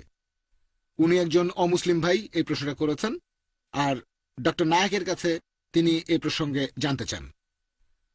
ভাই, আপনি প্রশ্ন করলেন যে ধরেন একজন লোক ভ্রমণ করছে, আর ডেডলাইন বলে একটা ব্যাপার আছে, আন্তর্জাতিক তারিখ রেখা, একটা কোনো দেশের উপর দিয়ে যায়নি, সমুদ্রের উপরে একজন লোক জুমার নামাজ পড়ে ডেডলাইন অতিক্রম করলো, এভাবে অন্য পাশে চলে গেল, সেখানেও জুমার ওয়াক্ত আসলো, তখন সে কি করবে? যদি এ ধরনের পরিস্থিতি হয়, যেমন ধরেন আপনি ঈদ পালন করলেন, ঈদ পালন করবেন তাদের সাথে যেখানে অবস্থান করছেন, তাহলে এক জায়গায় ঈদ করলেন, ঈদের নামাজ পড়লেন, তারপর এমন জায়গায় আসেন এক জায়গার লোকদের সাথে রোজা রেখেছেন, রোজা শেষ করেছেন, তারপর আসলেন নতুন দেশে, যেমন ধরেন সৌদি আরবে রোজা রাখা শুরু করলেন, রোজা শেষ করলেন, ঈদ পালন করলেন, তারপর আপনি আসলেন ইন্ডিয়ায়, যেখানে 1 বা 2 দিন পরে ঈদ হয়ে থাকে। আপনাকে আরেকবার ঈদের নামাজ পড়তে হবে না। আপনি যদি জুমার নামাজ পড়ে ডেডলাইন অতিক্রম করেন, সেখানেও জুমা পড়লো, সেখানে আপনাকে জুমার নামাজ পড়তে হবে না। তবে এরকম হওয়ার সম্ভাবনা খুবই কম, কারণ ভ্রমণ করতে যে সময় লাগে সেটা অনেক সময়। আপনাকে পৃথিবীর এক প্রান্ত থেকে আরেক প্রান্তে যেতে হবে। তবে যদি এরকম হয় আপনি জুমার নামাজ পড়েছেন, তারপর আবার জুমার নামাজ পড়তে হবে না, কারণ সেই দিনের জুমা আপনি পড়ে ফেলেছেন। আর যদি নামাজ পড়েনও, সে সময় এটা ফরজ হয়ে যাবে না, আপনি জোহরের নামাজও পড়তে পারেন। যদি জুমার নামাজও পড়েন কোনো সমস্যা নেই। একটা পয়েন্ট বলি, ভ্রমণকারীর জন্য জুমার নামাজ ফরজ না। ভ্রমণকারীর জন্য জুমার নামাজ ফরজ না। যদি ভ্রমণ করেন, জুমা আপনার জন্য ফরজ না। যদি মিস করেন, হয়তো প্লেনে আছেন বা ভ্রমণ করছেন, এটা আপনার জন্য ফরজ না। যদি নামাজ পড়েন আলহামদুলিল্লাহ। যদি আরো একবার জুমা পড়তে চান সমস্যা নেই, আপনি ফরজ নামাজ আবারও পড়তে পারেন। ধরেন আমি মাগরিবের নামাজ পড়লাম, একটু পরে জামাত হলো। একটা হাদিস আছে, একজন লোক জামাতে যোগ দিল না। নবীজি বললেন, তুমি কি মুসলিম? সে বলল, হ্যাঁ। তুমি জামাতে যোগ দিলে না কেন? সে বলল, আমি নামাজ পড়েছি। তাহলে আরেকবার পড়ছো না কেন? যদি ফরজ আরেকবার পড়া যায় তাহলে জুমার নামাজ আরেকবার পড়া যাবে, এতে কোনো সমস্যা নেই। তবে ভ্রমণকারীর জন্য জুমা ফরজ না। আশা করি উত্তরটা পেয়েছেন। আসসালামু আলাইকুম। এখানে একজন বোন জানতে চাচ্ছেন, পুরুষ আর মহিলাদের জন্য নামাজ পড়ার নিয়মটা কি এক? আর হানাফি এবং শাফিদের নামাজের নিয়মে কি পার্থক্য? বোন, আপনি প্রশ্ন করলেন যে নামাজ পড়ার নিয়মটা পুরুষ আর মহিলাদের ক্ষেত্রে এক কিনা, শাফি আর হানাফির ক্ষেত্রে এক কিনা। আমাদের নবীজি মুহাম্মদ সাল্লাল্লাহু আলাইহি ওয়াসাল্লাম বলেছেন, এটা আছে সহিহ বুখারীতে খণ্ড নম্বর 1, নবীজি বলেছেন, নামাজ পড়ো যেভাবে আমাকে পড়তে দেখেছো। নবীজি এটা বলেননি যে মহিলারা একভাবে নামাজ পড়বে, পুরুষরা আরেকভাবে নামাজ পড়বে। আরেকটা হাদিস, এটা হচ্ছে সহিহ বুখারী খণ্ড 1 বুক অফ সালাহ, যে সাহাবিয়াগণও পুরুষদের মতো করে নামাজ পড়তেন। পুরুষ আর মহিলাদের নামাজ পড়ার জন্য আলাদা কোনো নিয়ম নেই। নামাজ পড়বেন সেভাবে যেভাবে নবীজি পড়তেন, সে আপনি পুরুষ হন বা মহিলা হন। আমি জানি বাজারে এরকম কিছু বই পাওয়া যায়, ইন্ডিয়া সহ সারা পৃথিবীতেই বিভিন্ন মতবাদের লোকজন বলে মহিলাদের জন্য নামাজ পড়ার নিয়মটা আলাদা আর পুরুষদের নামাজ পড়ার নিয়ম আলাদা। এরকম কোনো হাদিস নেই। ইসলাম সম্পর্কে যদি কিছু বলেন, সেখানে কোরআন বা সহিহ হাদিসের রেফারেন্স থাকতে হবে। সব সময় কোরআন এবং সহিহ হাদিস। তাহলে যখন রেফারেন্স দেবেন যে কোনো বিশেষজ্ঞ হোক, পৃথিবীর সবচেয়ে বড় বিশেষজ্ঞ, যদি তিনি কিছু বলেন, প্রমাণ থাকতে হবে। কোরআন এবং সহিহ হাদিস প্রমাণ দেখাতে হবে।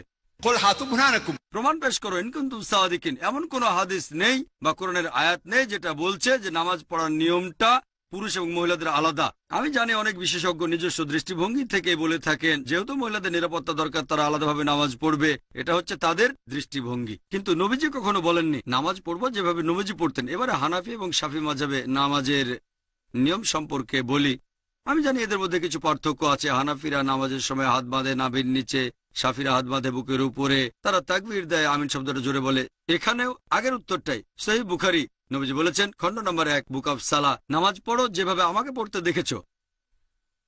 আর এই চারজন ইমাম, ইমাম শাফি, ইমাম আহমদ ইবনে হাম্বল, ইমাম আবু হানিফা, ইমাম মালিক, এই চারজন বিখ্যাত ইমামই বলেছেন, যদি দেখো আমার কোনো ফতোয়া আল্লাহ এবং রাসূলের বিরুদ্ধে যাচ্ছে, ফতোয়া দেওয়ালে ছুঁড়ে মারো। আমি জানি আবু হানিফা রাদিয়াল্লাহু আনহু বিখ্যাত বিশেষজ্ঞ, তাকে শ্রদ্ধা করি, ভালোবাসি। মানুষে বলে যে তিনি বলেছেন যখন তোমরা নামাজ পড়বে নাভির নিচে হাত বাঁধবে। আবু দাউদে একটা হাদিস আছে, আবু দাউদ খণ্ড নম্বর 1 বুক অফ সালাহ, বলা হয়েছে নবীজি নামাজের সময় নাভির নিচে হাত বাঁধতেন। তবে এটা জয়ীফ হাদিস। ঠিক এর পরের হাদিসটাই বলছে, যেটা সহিহ হাদিস, যে নবীজি হাত বাঁধতেন নাভির উপরে। আরো সহিহ হাদিস আছে সহিহ ইবনে খুজাইমা, যেটা বলছে নবীজি হাত বাঁধতেন বুকের উপরে। সহিহ হাদিস যখন বলছে নবীজি বুকের উপর হাত বাঁধতেন, নাভির নিচের হাদিসটা জয়ীফ। তাহলে নামাজ পড়ার সঠিক নিয়ম বুকের উপর হাত বাঁধা। তার মানে এই না যে ইমাম শাফির সব কথা ঠিক অথবা ইমাম আবু হানিফা তারা দুজনেই শান্তিতে থাকুন, তিনি ভুল। এরা সবাই বিখ্যাত বিশেষজ্ঞ, তাদের শ্রদ্ধা করি, তারা মহান আলেম। তবে আমরা বুঝতে পারছি না যে সেই সময়ে সব হাদিসই লিপিবদ্ধ হয়নি। আমাদের নবীজির জীবদ্দশায় কোরআন লিপিবদ্ধ হয়েছিল, এটা নিয়ে কোনো সন্দেহ নেই, নবীজির নিজস্ব তত্ত্বাবধানে। তবে হাদিস লিপিবদ্ধ করা হয়েছে নবীজির ইন্তেকালের 50 বছর পর, 100 বছর পর বা 150 বছর পরে। এই বিশেষজ্ঞগণ অনেক আগে এসেছেন। আর যেহেতু তাদের কাছে সবগুলো সহিহ হাদিস ছিল না, তারা তখন যে ফতোয়া দিয়েছেন সেগুলো তাদের তখনকার জ্ঞানের ভিত্তিতে। আমি বলবো না ইমাম আবু হানিফা রাদিয়াল্লাহু আনহু ভুল করেছেন, আমি বলবো এই সহিহ হাদিসটা ওনার কাছে পৌঁছায়নি। হতে পারে যে জয়ীফ হাদিসটা তার কাছে পৌঁছেছিল আর সেজন্য তিনি বলেছেন হাত বাঁধবে নাভির নিচে। সহিহ হাদিস হয়তো ইমাম শাফির কাছে পৌঁছেছিল, তিনি বললেন হাত বাঁধবে বুকের উপরে। আবারও সহিহ বুখারী বলছে খণ্ড নম্বর 1 বুক অফ সালাহ যে তাকবীর দিতে হবে। তাকবীর নবীজি বলেছেন, এমন না যে ইমাম শাফি বলেছেন তাই আমি এটা মেনে চলছি, কারণ আমার নবীজি বলেছেন। তারপর অজুর বেলায় কোরআনে একটা আয়াত আছে সূরা মাইদা অধ্যায় নম্বর 5, বলা হয়েছে কোন মহিলাকে স্পর্শ করলে অজু ভেঙে যায়। আরবি শব্দটা মাসা, মূল শব্দ লামাসা, মানে স্পর্শ করা। ইমাম শাফি রাদিয়াল্লাহু আনহুর মতে তিনি বলেছেন কোন মহিলাকে স্পর্শ করলে অজু ভেঙে যায়। ইমাম আবু হানিফা বলেছেন যদি কোনো মহিলাকে স্পর্শ করে কোনো পুরুষ অজু অবস্থায়, তাহলে অজু ভাঙে না। এখন কোরআনে আরবি শব্দটা হচ্ছে লামাসা, মহিলাকে স্পর্শ করলে অজু ভেঙে যায়। তবে মাসা শব্দটার অর্থ দুটো, একটা হচ্ছে সহবাস করা, আরেকটা হচ্ছে স্পর্শ করা। ইমাম শাফি রাদিয়াল্লাহু আনহু তিনি বলেছেন এটা স্পর্শ করা। ইমাম আবু হানিফা তিনি ধরে নিয়েছেন সহবাস করা। এখানে তাদের মতটা আলাদা। তবে যদি সুন্নান আবু দাউদ পড়েন খণ্ড নম্বর 1, এখানে বলা হয়েছে যে হযরত আয়েশা রাদিয়াল্লাহু আনহা নবীজি অজু থাকা অবস্থায় তাকে চুমু দিলেন। তারপর নবীজি আবার অজু না করে নামাজ পড়তে চলে গেলেন। আরেকটা হাদিস আছে সহিহ বুখারীতে, বুক অফ সালাহ, খণ্ড নম্বর 1, হযরত আয়েশা ঘুমাচ্ছিলেন, নবীজি তার পা সরিয়ে নামাজ পড়লেন। এটাই প্রমাণ করে যে স্পর্শ করলে অজু ভেঙে যায় না। এখানে আবু হানিফা রাদিয়াল্লাহু আনহু ঠিক বলেছেন, আর ইমাম শাফি, আমি বলবো না তিনি ভুল করেছেন ইচ্ছাকৃতভাবে, হাদিসটা ওনার কাছে পৌঁছায়নি। সবাই বিখ্যাত বিশেষজ্ঞ, আর তারা বলেছেন, দেখো যদি আমার কোনো ফতোয়া আল্লাহ এবং রাসূলের বিরুদ্ধে যাচ্ছে, তোমরা আমার ফতোয়া দেওয়ালে ছুঁড়ে মারো। আমি তাই বলবো, আমি একজন পাক্কা হানাফি। আমি ডক্টর জাকির নায়েক একজন পাক্কা হানাফি। কেন? আবু হানিফা ফতোয়া দিয়েছেন নাভির নিচে হাত বাঁধবে নামাজ পড়ার সময়, কিন্তু সহিহ হাদিস বলছে বুকের উপরে। তাই আমি নামাজের সময় হাত বাঁধি বুকের উপরে, আমি একজন পাক্কা হানাফি। ইমাম শাফি বলেছেন, যদি দেখো আমার কোনো ফতোয়া আল্লাহ এবং রাসূলের বিরুদ্ধে যাচ্ছে, সেটা দেয়ালে ছুঁড়ে মারো। ইমাম শাফি বলেছেন, অজু অবস্থায় কোনো মহিলাকে স্পর্শ করলে অজু ভেঙে যায়, কিন্তু সহিহ হাদিস বলছে অজু ভেঙে যায় না। তাহলে কোনো মহিলাকে অনিচ্ছাকৃতভাবে স্পর্শ করলে অজু ভেঙে যায় না। যেহেতু আমি ইমাম শাফির ফতোয়া দেওয়ালে ছুঁড়ে মেরেছি, তিনিই বলেছেন আমি একজন পাক্কা শাফি। আমি পাক্কা হানাফি, পাক্কা শাফি, আমি পাক্কা হামলি, এছাড়া পাক্কা মালিকি। পাক্কা মানে খাঁটি। আমি মেনে চলি 100%, অন্যরা মানে হয়তো 80 বা 90%, অথবা আবু হানিফার 60%। আমি পুরোপুরি মেনে চলি। এই চারজন ইমামই বলেছেন, যদি দেখো আমার কোনো ফতোয়া আল্লাহ এবং রাসূলের বিরুদ্ধে যাচ্ছে, ফতোয়া দেওয়ালে ছুঁড়ে মারো। এই চারজন ইমামই বিখ্যাত বিশেষজ্ঞ, তাদের শ্রদ্ধা করি। তবে আমাদের বুঝতে হবে, সব হাদিস তখনও লিপিবদ্ধ হয়নি। এখন সবকিছু আমাদের হাতের নাগালে, সিডি রোমে পাবেন, বইয়ে পাবেন, অ্যাভেলেবল। তখনকার দিনে ছিল পর্যাপ্ত তথ্যের অভাব। যেমন ধরেন, আমার ভাই একজন ডাক্তার, আর কোপার্নিকাস একজন বিখ্যাত বিজ্ঞানী ছিলেন। তবে বিজ্ঞানের ব্যাপারে কোপার্নিকাসের চেয়ে আমার ভাইয়ের জ্ঞান অনেক বেশি, আইনস্টাইনের চেয়েও। তবে আইনস্টাইন আরো মেধাবী ছিলেন। এখন বিজ্ঞান অগ্রসর হয়ে গেছে, তার মানে এই না যে আমার ভাই আইনস্টাইনের চেয়ে অনেক বেশি মেধাবী। আইনস্টাইন আমার ভাইয়ের চেয়ে অনেক বড় জিনিয়াস। তবে যেহেতু অনেক বছর পার হয়ে গেছে, আমার ভাই বিজ্ঞান সম্পর্কে তথ্য বেশি জানে, আধুনিক তথ্য বেশি জানে। তবে বেশি মেধাবী আইনস্টাইন, আইজাক নিউটন বা কোপার্নিকাস। যেহেতু বিজ্ঞান অগ্রসর হয়েছে, তাই আমরা একটু বেশি তথ্য জানি। এই চারজন ইমামও জিনিয়াস ছিলেন, তাদের ভালোবাসি, শ্রদ্ধা করি। তবে এখন অনেক কিছু লিপিবদ্ধ হয়েছে, আর আমাদের বুঝতে হবে, আল্লাহ পবিত্র কোরআনে বলেছেন, সূরা আল ইমরান অধ্যায় নম্বর 3 আয়াত 103, ওয়াতাসিমু বিহাবলিল্লাহি জামিআ ওয়া লা তাফাররাকু। তোমরা আল্লাহর রজ্জু শক্ত করে ধরো, পরস্পর বিচ্ছিন্ন হয়েও না। আমরা বিভিন্ন দলে ভাগ হব না।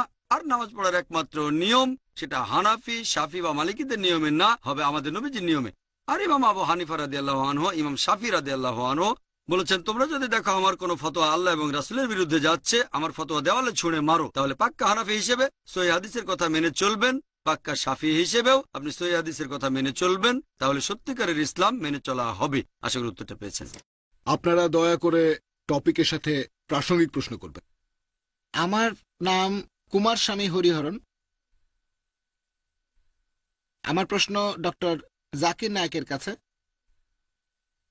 আমার এক বন্ধু কোরআন কিনে আমার রুমে আসলো। আমি তখন খুব আগ্রহ নিয়ে সেই বইটা একটু দেখতে গেলাম। তখন আমার বন্ধু বলল যে এটা হলো পবিত্র বই, যেহেতু এর কথাগুলো সরাসরি ঈশ্বরের বাণী, তুমি এটা ধরবে না। তখন থেকে আমার বন্ধু যদি বাড়িতেও যায়, তখন আমি সেটা স্পর্শ করি না। এটা সঠিক না ভুল সেটা আমি জানি না। তার কথাটা ঠিক না ভুল সেটা জানি না। আমার আরেকটা প্রশ্ন আছে। আমার আরেক বন্ধু, সে তখন ঈদের ছুটিতে বাড়ি যাচ্ছিল। সে বলল যে, হরিহরন, আমি বাড়ি যাচ্ছি। তখন আমি আবেগের বশে তাকে জড়িয়ে ধরতে গেলাম। তখন সে বলল, না, আমরা কোলাকুলি করব না। আমি বললাম, আজকের দিনে কি কোলাকুলি করা নিষেধ? আমি জানতাম না, তাই জিজ্ঞাসা করেছিলাম যে আজকের দিনে কি কোলাকুলি করা নিষেধ? সে বলল, না, তুমি কখনোই মুসলিমদের সাথে কোলাকুলি করবে না। এই কথাটা আরেক বন্ধুকে জিজ্ঞাসা করেছিলাম। সে বলেছিল যে না, এটা ভুল কথা, আমরা কোলাকুলি করতে পারবো। সেই সময় থেকেই যখনই মুসলিমদের সাথে কোলাকুলি করি, তখন নিজেকে দোষী মনে হয়, হয়তো আমি ভুল করছি। এই ব্যাপারে আপনি কিছু বলবেন? ভাই এখানে দুটো গুরুত্বপূর্ণ প্রশ্ন করেছেন, দুটো বড় ভুল ধারণা। আপনার প্রথম প্রশ্নটা ছিল, আপনি যখন কোরআন ধরতে গিয়েছিলেন আপনার বন্ধু বলেছিল না কোরআন ধরতে পারবে না, এটা সর্বশক্তিমান ঈশ্বরের বাণী। এখন এটা কি সঠিক যে অমুসলিমরা কোরআন ধরতে পারবে না? এ ব্যাপারে একটা ভুল ধারণা আছে। এই কনফারেন্সটা শুধু অমুসলিমদের জন্যই না, এটা আগে বলেছি, এটা মুসলিমদের জন্য। অনেক মুসলিমের মধ্যে একটা ভুল ধারণা আছে যে অমুসলিমরা কোরআন ধরতে পারবে না। এই ভুল ধারণার কারণ হলো পবিত্র কোরআনের একটা আয়াত, সূরা ওয়াকিয়া অধ্যায় নম্বর 56 আয়াত 77 থেকে 80 বলা হয়েছে, এই কোরআন অবতীর্ণ করেছেন আল্লাহ সুবহানাহু ওয়া তাআলা, এটা কেউ স্পর্শ করবে না তারা ব্যতীত যারা পূত পবিত্র। কোরআনের এই আয়াতের উপর ভিত্তি করে অনেকে মনে করে মুসলিমরা পবিত্র আর অমুসলিমরা অপবিত্র, তারা ধরতে পারবে না। এখানে আপনাকে বুঝতে হবে নজুলে কোরআন এই আয়াতটা কখন নাজিল হয়েছিল। কোরআনের এই আয়াত নাজিল হয়েছিল যখন অনেক অমুসলিম এভাবে বলতো যে নবীজি মুহাম্মদ সাল্লাল্লাহু আলাইহি ওয়াসাল্লাম নওয়াজুবিল্লাহ তিনি এই কিতাব পেয়েছেন শয়তানের কাছ থেকে। তখন এই আয়াতটা নাজিল হলো, কেউ এটা স্পর্শ করবে না তারা ব্যতীত যারা পূত পবিত্র। এই সেই কোরআন যেটা আছে লোহে মেহফুজে। যদি তাফসীর ইবনে কাসির পড়েন সেখানে ব্যাখ্যা দেওয়া হয়েছে যে এখানে লোহে মেহফুজের কথা বলা হয়েছে। সাত আসমানের উপর যে কোরআন সেটা কেউ স্পর্শ করবে না শুধু ফেরেশতাগণ ছাড়া। এখানে আরবি শব্দটা মুতাহারিন, তার মানে ফেরেশতাগণের কথা বলা হয়েছে। তারা শুধু শারীরিকভাবে পবিত্র নন, তারা একেবারে নিষ্পাপ। তাহলে লোহে মেহফুজে যে কোরআন আছে সেটা কেউ স্পর্শ করবে না শুধু ফেরেশতাগণ ছাড়া। যদি শয়তান এর কোনো কিছু নিতে চায় সে কাছেই আসতে পারবে না। এখানে বলা হচ্ছে না যে অজু ছাড়া কেউ ধরতে পারবে না। যদি বলা হতো অজু ছাড়া কেউ ধরতে পারবে না তাহলে যে কোনো অমুসলিম 150 টাকা দিয়ে একটা কোরআন কিনে স্পর্শ করতে পারত, তাহলে কোরআন ভুল প্রমাণিত হয়ে যেত। কোরআনকে ভুল বলতো সবাই। এখানে অজুর কথা বলা হয়নি, বলা হয়েছে লোহে মেহফুজের কথা কেউ স্পর্শ করবে না, মানুষও করতে পারবে না শুধু ফেরেশতাগণ বাদে। আর আপনাদের সবাইকে বলবো অমুসলিমদের যেটা উপহার দিতে পারেন সবচেয়ে সেরা সেটা হচ্ছে আল্লাহ তাআলার বাণী। আমার লেকচার মূল্যহীন, আসল কথাগুলো তো আছে আল্লাহ তাআলার এই সর্বশেষ আসমানি কিতাবে। আমরা কোরআনের এই জ্ঞানটাকে প্রচার করব। এখানে অনেকে হয়তো বলবে ভাই জাকির ঠিক আছে শুধু অনুবাদটা দেন, আরবিটা না। আমি বলবো আচ্ছা ঠিক আছে, না দেওয়ার চেয়ে অন্তত অনুবাদটা দেন। তবে আমার মতে আরবিটাও দেওয়া উচিত। কেন? কারণ অনুবাদ করার সময় মানুষের ভুল হতে পারে, তখন বলা হবে যে সেই ভুল করেছেন আল্লাহ সুবহানাহু ওয়া তাআলা, যেটা আসলে ঠিক কথা না। যেমন ধরেন উর্দু একটা অনুবাদে আছে যে সূরা লুকমান অধ্যায় 31 আয়াত 34, আল্লাহ ছাড়া কেউ জানে না মাতৃগর্ভে সন্তানের লিঙ্গ কি হবে। আধুনিক বিজ্ঞান সম্পর্কে খবর রাখা যে কোনো মানুষই জানেন এখন আল্ট্রাসোনোগ্রাফির মাধ্যমে আমরা আগেই সন্তানের লিঙ্গ জানতে পারি।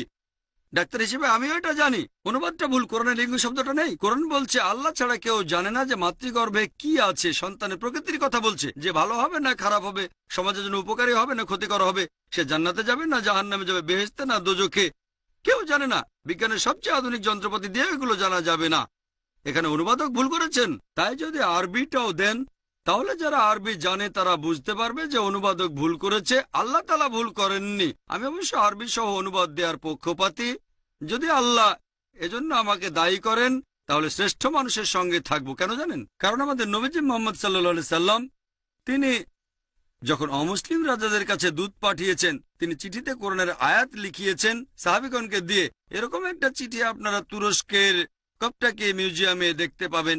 নবীজি সাল্লাল্লাহু আলাইহি সাল্লাম সেই চিঠিতে কোরআনের আয়াতটা লিখিয়েছিলেন সূরা আল ইমরান অধ্যায় 3 64 নম্বর আয়াত। বলা হয়েছে কুল ইয়া আহলাল কিতাব, বলো হে কিতাবীগণ, তাআলাউ ইলা কালিমাতিন সাওয়াইন বাইনা বাইনাকুম, এসো সেই কথা যা আমাদের ও তোমাদের মধ্যে এক। প্রথম সাদৃশ্য কি? আল্লাহ না'বুদা ইল্লাল্লাহ, আমরা আল্লাহ ব্যতীত কারো ইবাদত করব না, ওয়ালা নুশরিকা বিহি শাইয়্যান, অন্য কাউকে তার শরীক করব না, ওয়ালা ইয়াত্তাখিযা বা'দুনা বা'দান আরবাবান মিন দুনিল্লাহ, আমরা আমাদের মধ্য থেকে অন্য কাউকে আল্লাহ ব্যতীত রব হিসেবে গ্রহণ করব না। ফাইন তাওয়াল্লাহ, যদি তারা মুখ ফিরিয়ে নেয়, ফাকুলু শাদু, বলো তোমরা সাক্ষী থাকো বিআন্না মুসলিমুন, আমরা মুসলিম, আল্লাহর কাছেই আত্মসমর্পণ করি।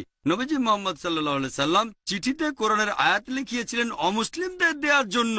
অনেক অমুসলিম চিঠি পেয়ে ইসলাম গ্রহণ করেছিল আলহামদুলিল্লাহ। কেউ চিঠি পেয়ে ছিঁড়ে ফেলেছিল, অনেকে পায়ের নিচে ফেলে দিয়েছিল। নবীজি সাল্লাল্লাহু আলাইহি সাল্লাম কোরআনের আয়াত পাঠিয়েছেন অমুসলিমদের, তারা সেগুলো পায়ের নিচে মারিয়েছিল। তাহলে ভাই কোরআন ধরতে কোনো সমস্যা নেই, অমুসলিম হয়েও আপনি কোরআন পড়তে পারেন। আমরা মুসলিমরা কোরআনকে আগলে রাখার চেষ্টা করি। এটা আমাদের সম্পত্তি না, সব মানুষের সম্পত্তি। এটা আল্লাহ সুবহানাহু ওয়া তাআলার বাণী। আপনি অনুবাদটাও পড়তে পারেন, অনুবাদটা পড়েন, যদি কোনো কিছু আপনার ভালো লাগে সেটা মেনে চলেন, যদি কোনো প্রশ্ন থাকে তাহলে এমন কাউকে জিজ্ঞেস করেন যিনি কোরআন সম্পর্কে ভালো জানেন। কোরআন ধরতে পারেন, কোনো সমস্যা নেই। যদি কেউ বলে আপনি কোরআন ধরতে পারবেন না, তার কাছে প্রমাণ চাবেন। কোরআনের কোনো আয়াত নেই, কোনো হাদিসও বলছে না যে আপনি ধরতে পারবেন না। এবার আপনার দ্বিতীয় প্রশ্নে আসি, অমুসলিম কোনো মুসলিমকে জড়িয়ে ধরতে পারবে, অথবা একজন মুসলিম কোনো অমুসলিমকে জড়িয়ে ধরতে পারবে কিনা? ভাই আলহামদুলিল্লাহ, এতে কোনো সমস্যা নেই। আমাদের নবীজি সাল্লাল্লাহু আলাইহি সাল্লাম অনেক অমুসলিমকে জড়িয়ে ধরেছেন। সাহাবাগণও, হোক সে কালো বা সাদা, ধনী বা গরিব, হলুদ বা বাদামি, রাজা বা ফকির, কোনো সমস্যা নেই আলহামদুলিল্লাহ। এটা তো ভালো, সার্বজনীন ভ্রাতৃত্বের একটা দৃষ্টান্ত। জড়িয়ে ধরতে কোনো সমস্যা নেই, আপনি জড়িয়ে ধরতে পারেন। একজন মুসলিমও আপনাকে জড়িয়ে ধরতে পারেন, আপনিও একজন মুসলিমকে জড়িয়ে ধরতে পারেন। কোরআনের কোনো আয়াত বা কোনো হাদিসই বলছে না যে মুসলিম আর অমুসলিমের কোলাকুলি নিষেধ। এটা ভুল ধারণা। আপনার মুসলিম বন্ধু, তার ইসলাম সম্পর্কে ভালো জ্ঞান নেই, সেটা না জেনে বলেছে। ইসলাম অনুযায়ী অবশ্যই জড়িয়ে ধরতে পারেন, এতে কোনো সমস্যা নেই। ধন্যবাদ স্যার। ভাই হরিহরণ, আপনি একটু স্টেজে আসেন। ডক্টর জাকির নায়েক আপনাকে কোরআনের অনুবাদ উপহার দেবেন। আপনি এখন বলতে পারেন জাকির নায়েক নিজেই আমাকে অনুবাদ সহ কোরআন দিয়েছেন।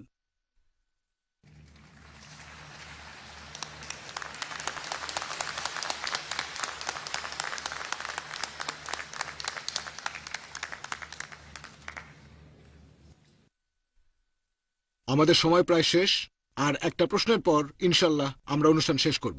আসসালামু আলাইকুম, আমার নাম শাকিল আহমেদ। মনে করেন এই বছর আমার কাছে 100 গ্রাম সোনা আছে, আর এই বছরের জাকাত দিলাম। এই 100 গ্রাম সোনা পরের বছরও আমার সাথে থাকলো। পরের বছরে অন্যান্য ইনকামের পাশাপাশি এই 100 গ্রাম সোনার উপরেও কি আমাকে জাকাত দিতে হবে? ভাই একটা প্রশ্ন করলেন, শুধু মাদ্রাজের মানুষ করতে পারে, চেন্নাইয়ের অন্য কোথাও না। আমি জানি অনেকে ভুল ধারণা থেকে এটা বলেন যে যদি এই বছরে আপনি জাকাত দেন, পরের বছর জাকাত দেওয়া লাগবে না। এমন হাদিস নেই। উল্টো নবীজি সাল্লাল্লাহু আলাইহি সাল্লাম বলেছেন, এমন অনেক সহিহ হাদিস আছে যেগুলো বলছে আপনি জাকাত দেবেন মোট 2.5%, যেটা নিসাব লেভেলের উপরে 85 গ্রাম স্বর্ণের উপরে আছে।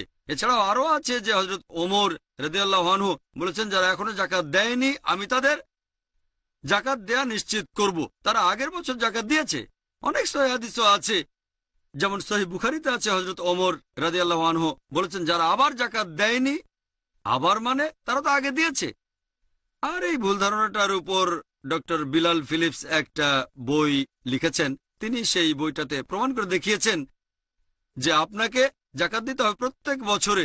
যদি সোনাটা হারিয়ে ফেলেন, কাছে না থাকে, তাহলে দিতে হবে না। যদি কাছে থাকে, প্রত্যেক হিজরি বছরে, এটা প্রত্যেক হিজরি বছরে যদি এক বছর আপনার কাছে থাকে কমপক্ষে জাকাত দেবেন। যদি পরের বছরও সেটা আপনার কাছে থাকে, আবারও দিতে হবে। প্রত্যেক হিজরি বছরে নিসাব লেভেলের উদ্বৃত্তের 2.5% জাকাত দিতে হবে। আশা করি উত্তরটা পেয়েছেন। এবারে মহিলাদের মধ্য থেকে মহিলা, প্লিজ, অনেকে অপেক্ষা করছেন। আসসালামু আলাইকুম। আপনি বললেন যে ইসলামে মহিলাদের গুরুত্ব অনেক বেশি, তাহলে তাদের কেন পুরুষদের সাথে মেলামেশা করতে দেওয়া হচ্ছে না? বর্তমানের পৃথিবীতে প্রতিযোগিতা অনেক বেশি, তাহলে মহিলারা পুরুষদের সাথে মেলামেশা না করে কিভাবে বিভিন্ন প্রতিযোগিতামূলক পরীক্ষায় অংশ নেবে? বোন প্রশ্ন করলেন, এখনকার দিনে প্রতিযোগিতা অনেক, পুরুষদের সাথে না মিশে মহিলারা কিভাবে প্রতিযোগিতা করবে? বোন, ইসলাম ধর্ম মহিলাদের অনেক সম্মান দিয়েছে। মুহাম্মদ সাল্লাল্লাহু আলাইহি সাল্লাম এখানে প্রধান ভূমিকা নিয়েছেন। ইসলাম ধর্মে এমন একটা নিয়মও নেই যেটা মহিলাদের অসম্মান করে। তবে সম্মান দেওয়ার নাম করে ইসলাম কখনো মহিলাদের ছোট করে না। যদি আপনি ইতিহাস দেখেন বোন, ব্যাবিলনের ইতিহাস, গ্রিসের ইতিহাস, মিশরীয় সভ্যতার ইতিহাস, মহিলাদের শুধু বিনোদনের কাজে ব্যবহার করা হতো। আর এখন যদি পশ্চিমা সমাজ দেখেন, ওই পশ্চিমারা তারা নাকি মহিলাদের সম্মান দিয়েছে। তারা আসলে মহিলাদের ছোট করেছে, রক্ষিতার পর্যায়ে নামিয়েছে। মহিলারা সেখানে সমাজের প্রজাপতি, তারা আসলে সেখানে সেক্স মার্কেটিয়াদের হাতের পুতুল। বর্তমানে পশ্চিমা সমাজে যে নারী স্বাধীনতার কথা বলা হয়, এটা আসলে স্বাধীনতার ছদ্মবেশে নারীদের শরীরকে অসম্মান করে, অপমান অমর্যাদা করে, আত্মাকে বঞ্চিত করে। বোন, ইসলাম কখনোই মহিলাদের অসম্মান বা অমর্যাদা করে না। তবে আমি এমন কোনো চাকরি অথবা প্রতিযোগিতার কথা জানি না যেখানে মহিলাদেরকে পুরুষের সাথে মিশতে বাধা দেয়া হয় যাতে সে এগুতে না পারে। তবে যে চাকরিতে প্রয়োজন ছাড়াই পুরুষের সাথে মিশতে হবে, সেটা মহিলাদের জন্য না করাই ভালো। আমার জানা মতে ভালো চাকরিগুলোর একটাও মহিলাদেরকে বাধা দেয় না। ভদ্রতা বজায় থাকবে। যদি সেই চাকরি সেটা যদি আপনাকে হিজাব পালনে বাধা দেয়, হিজাব মানে শুধুমাত্র পোশাকের হিজাব না, যেভাবে কথা বলেন, ব্যবহার করেন, যেভাবে চিন্তা করেন, সবকিছু হিজাবের মধ্যে আছে। পোশাকের হিজাবের কথা সেটা নিয়ে আমি আগেই বলেছি। পোশাক হচ্ছে সম্পূর্ণ হিজাবের একটা অংশ। এমন হাদিস আছে যে নবীজির স্ত্রীগণ মুখ ঢেকে রাখতেন। তবে নবীজির সব কাজ আমাদের জন্য ফরজ না, সেটা ছিল নবীজির স্ত্রীগণের জন্য। তারা হলেন উম্মুল মুমিনিন, বিশ্বাসীদের মা। তাদের অবস্থান একেবারে আলাদা, তারা মুখ ঢেকে রাখতেন। তবে সব মহিলাদের জন্য ফরজ না। তবে যদি আপনি দেখেন পোশাকের হিজাব ছাড়া অন্যান্য যে হিজাব, যেমন আপনি কিভাবে কথা বলছেন, কিভাবে ব্যবহার করছেন, এরা সমান অধিকারের কথা বলে। পশ্চিমা বিশ্ব এমনটা বলে।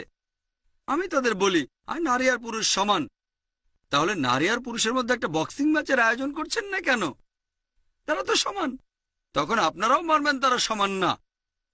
100 মিটার দৌড়ের সময় মহিলারা আলাদা দৌড়ায় কেন? পুরুষরা কেন আলাদা দৌড়ায়? কি জন্য? এখানে মহিলারা ছোট হচ্ছে না? হ্যাঁ কি না? তাহলে বুঝতে হবে এই লোকগুলো তাদের মতো করে চিন্তা করে। আল্লাহ সুবহানাহু ওয়া তাআলা নারী পুরুষকে আলাদা করে বানিয়েছেন। শরীরের গঠন আলাদা, প্রাকৃতিকভাবে আলাদা, মানসিকভাবে আলাদা। তাদের প্রকৃতির উপর নির্ভর করে আল্লাহ তাআলা নারী আর পুরুষকে আলাদা নির্দেশ দিয়েছেন। নারী আর পুরুষ মিশতে পারবে না এমন না, তবে প্রয়োজন ছাড়া মেলামেশাটা না করাই ভালো। আর বিশ্বাস করেন বোন, অংশ নিতে পারে।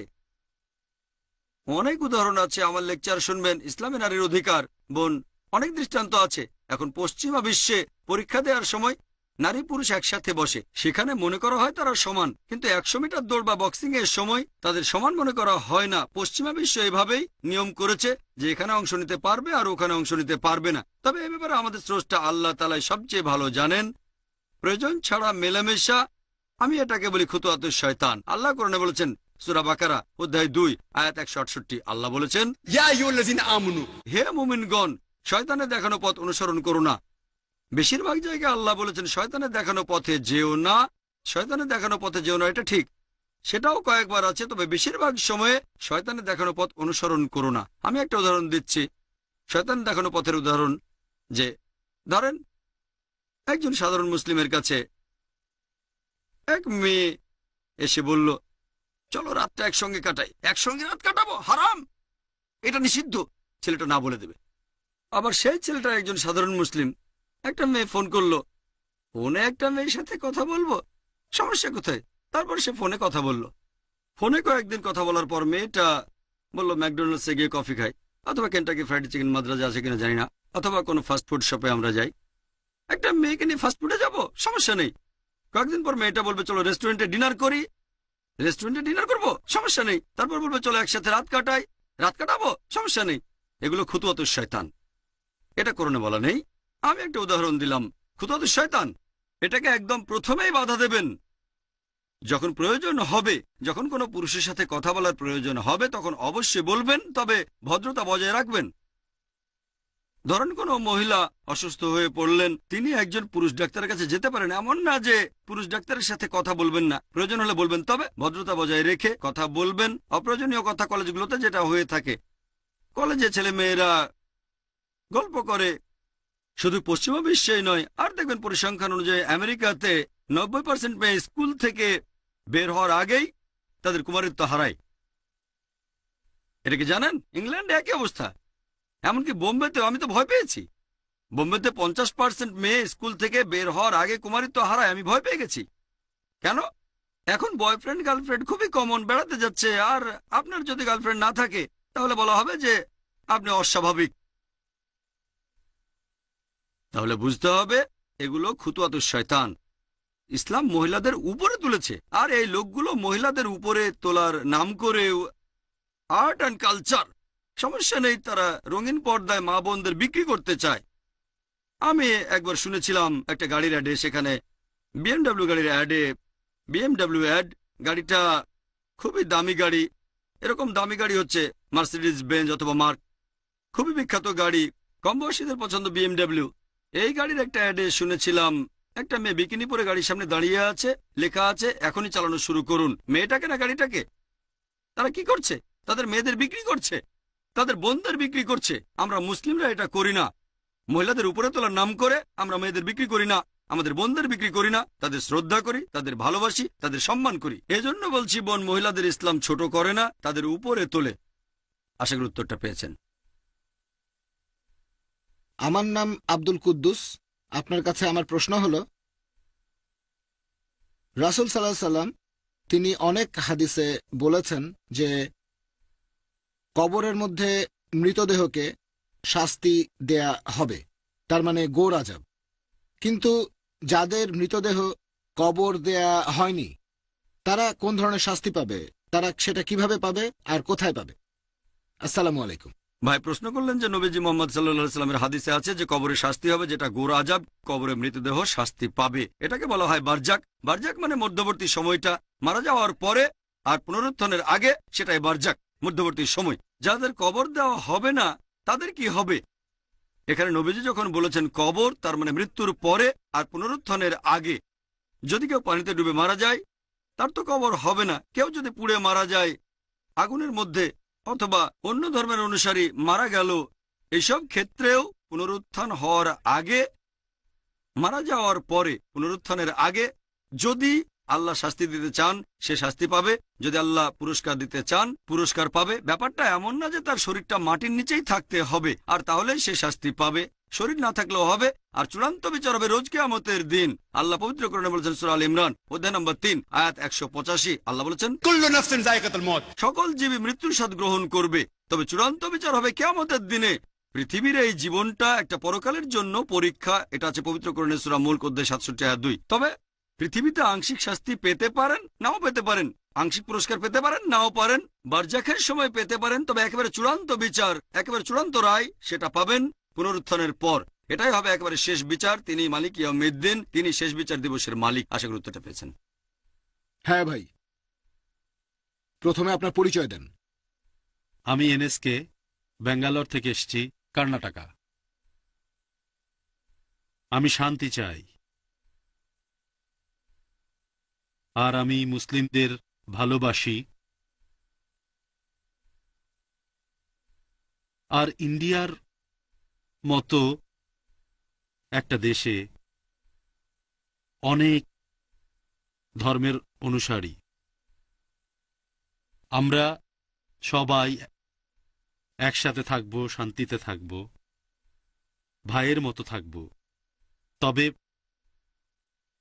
বর্তমান সময়ের এই প্রেক্ষাপটে আপনি এ সম্পর্কে কি কিছু বলবেন?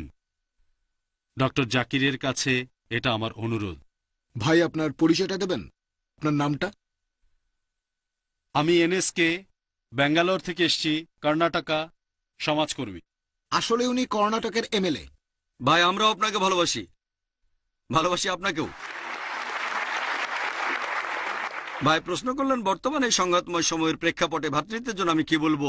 আমার লেকচারের শুরুতে আমি বলেছিলাম বেশ কয়েকটা পয়েন্টের কথা, যে ইসলাম মানে মানুষের জন্য শান্তি।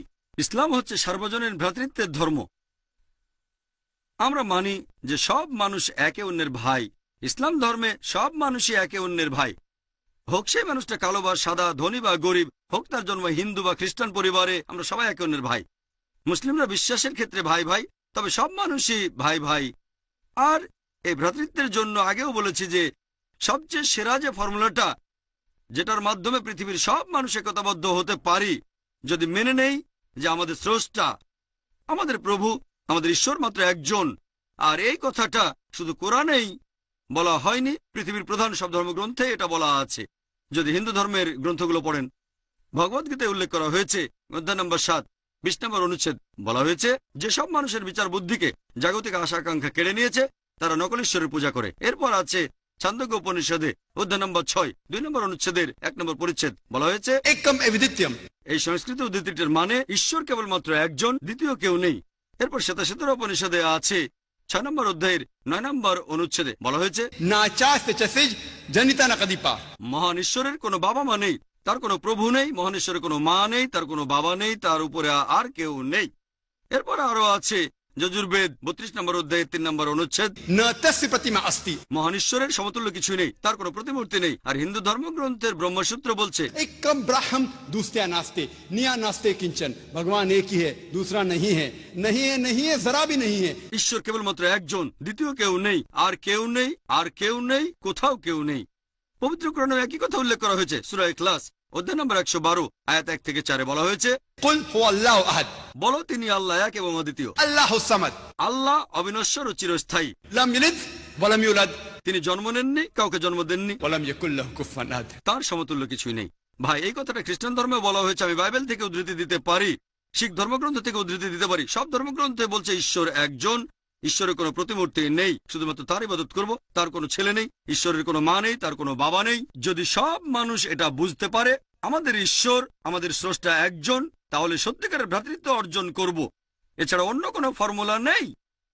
আমি আগে আমার লেকচারে বলেছি, আর কারিও তেলাওয়াত করেছিলেন, সূরা হুজুরাত অধ্যায় 49 আয়াত 13 বলা হয়েছে, या अय्युहन नासु इन्ना खलकनाकुम मिन ज़करिन व उनसा व जअलनाकुम शुऊबा व क़बाइला लितारफू इन्ना अक़रबकुम इनदल्लाहि अत्क़ाकुम इन्नल्लाहा अलीमुन खबीर। যার মানে, হে মানুষ জাতি, আমি তোমাদের সৃষ্টি করেছি একজোড়া পুরুষ ও নারী হতে, তারপর বিভিন্ন জাতীয় গোত্রে বিভক্ত করেছি, যাতে করে একে অন্যের সাথে পরিচিত হতে পারো, এমন না যে একে অন্যকে ঘৃণা করবে। আর আল্লাহর কাছে সবচেয়ে মর্যাদা সম্পন্ন সেই ব্যক্তি যে ব্যক্তির রয়েছে তাকওয়া। বিচার করার মানদণ্ডটা সেটা লিঙ্গ না, গায়ের রং না, এটা গোত্র না, ধন সম্পদ না, মানদণ্ডটা আল্লাহকে মানা, এটা ধার্মিকতা, এটা ন্যায়নিষ্ঠতা। তাহলে সবাইকে বুঝতে হবে যে আমাদের পূর্বপুরুষ এক, আমরা সবাই একে অন্যের ভাই। এখন কি করব? আমরা অন্য ধর্মগ্রন্থগুলো পড়ে দেখব, সাদৃশ্যগুলো মেনে নেব। আর পবিত্র কোরআন বলছে, সূরা আল ইমরান অধ্যায় নম্বর 3 আয়াত 64 বলা হয়েছে, तालू इला कलमतिन सवाइम बैना बैनकुम। এসো সেই কথায় যা আমাদের ও তোমাদের মধ্যে এক। প্রথম সাদৃশ্যটা কি? अल्लाह नाबुदा इल्लल्लाह, আমরা আল্লাহ ব্যতীত কারো ইবাদত করব না। আশা করি উত্তরটা পেয়েছেন।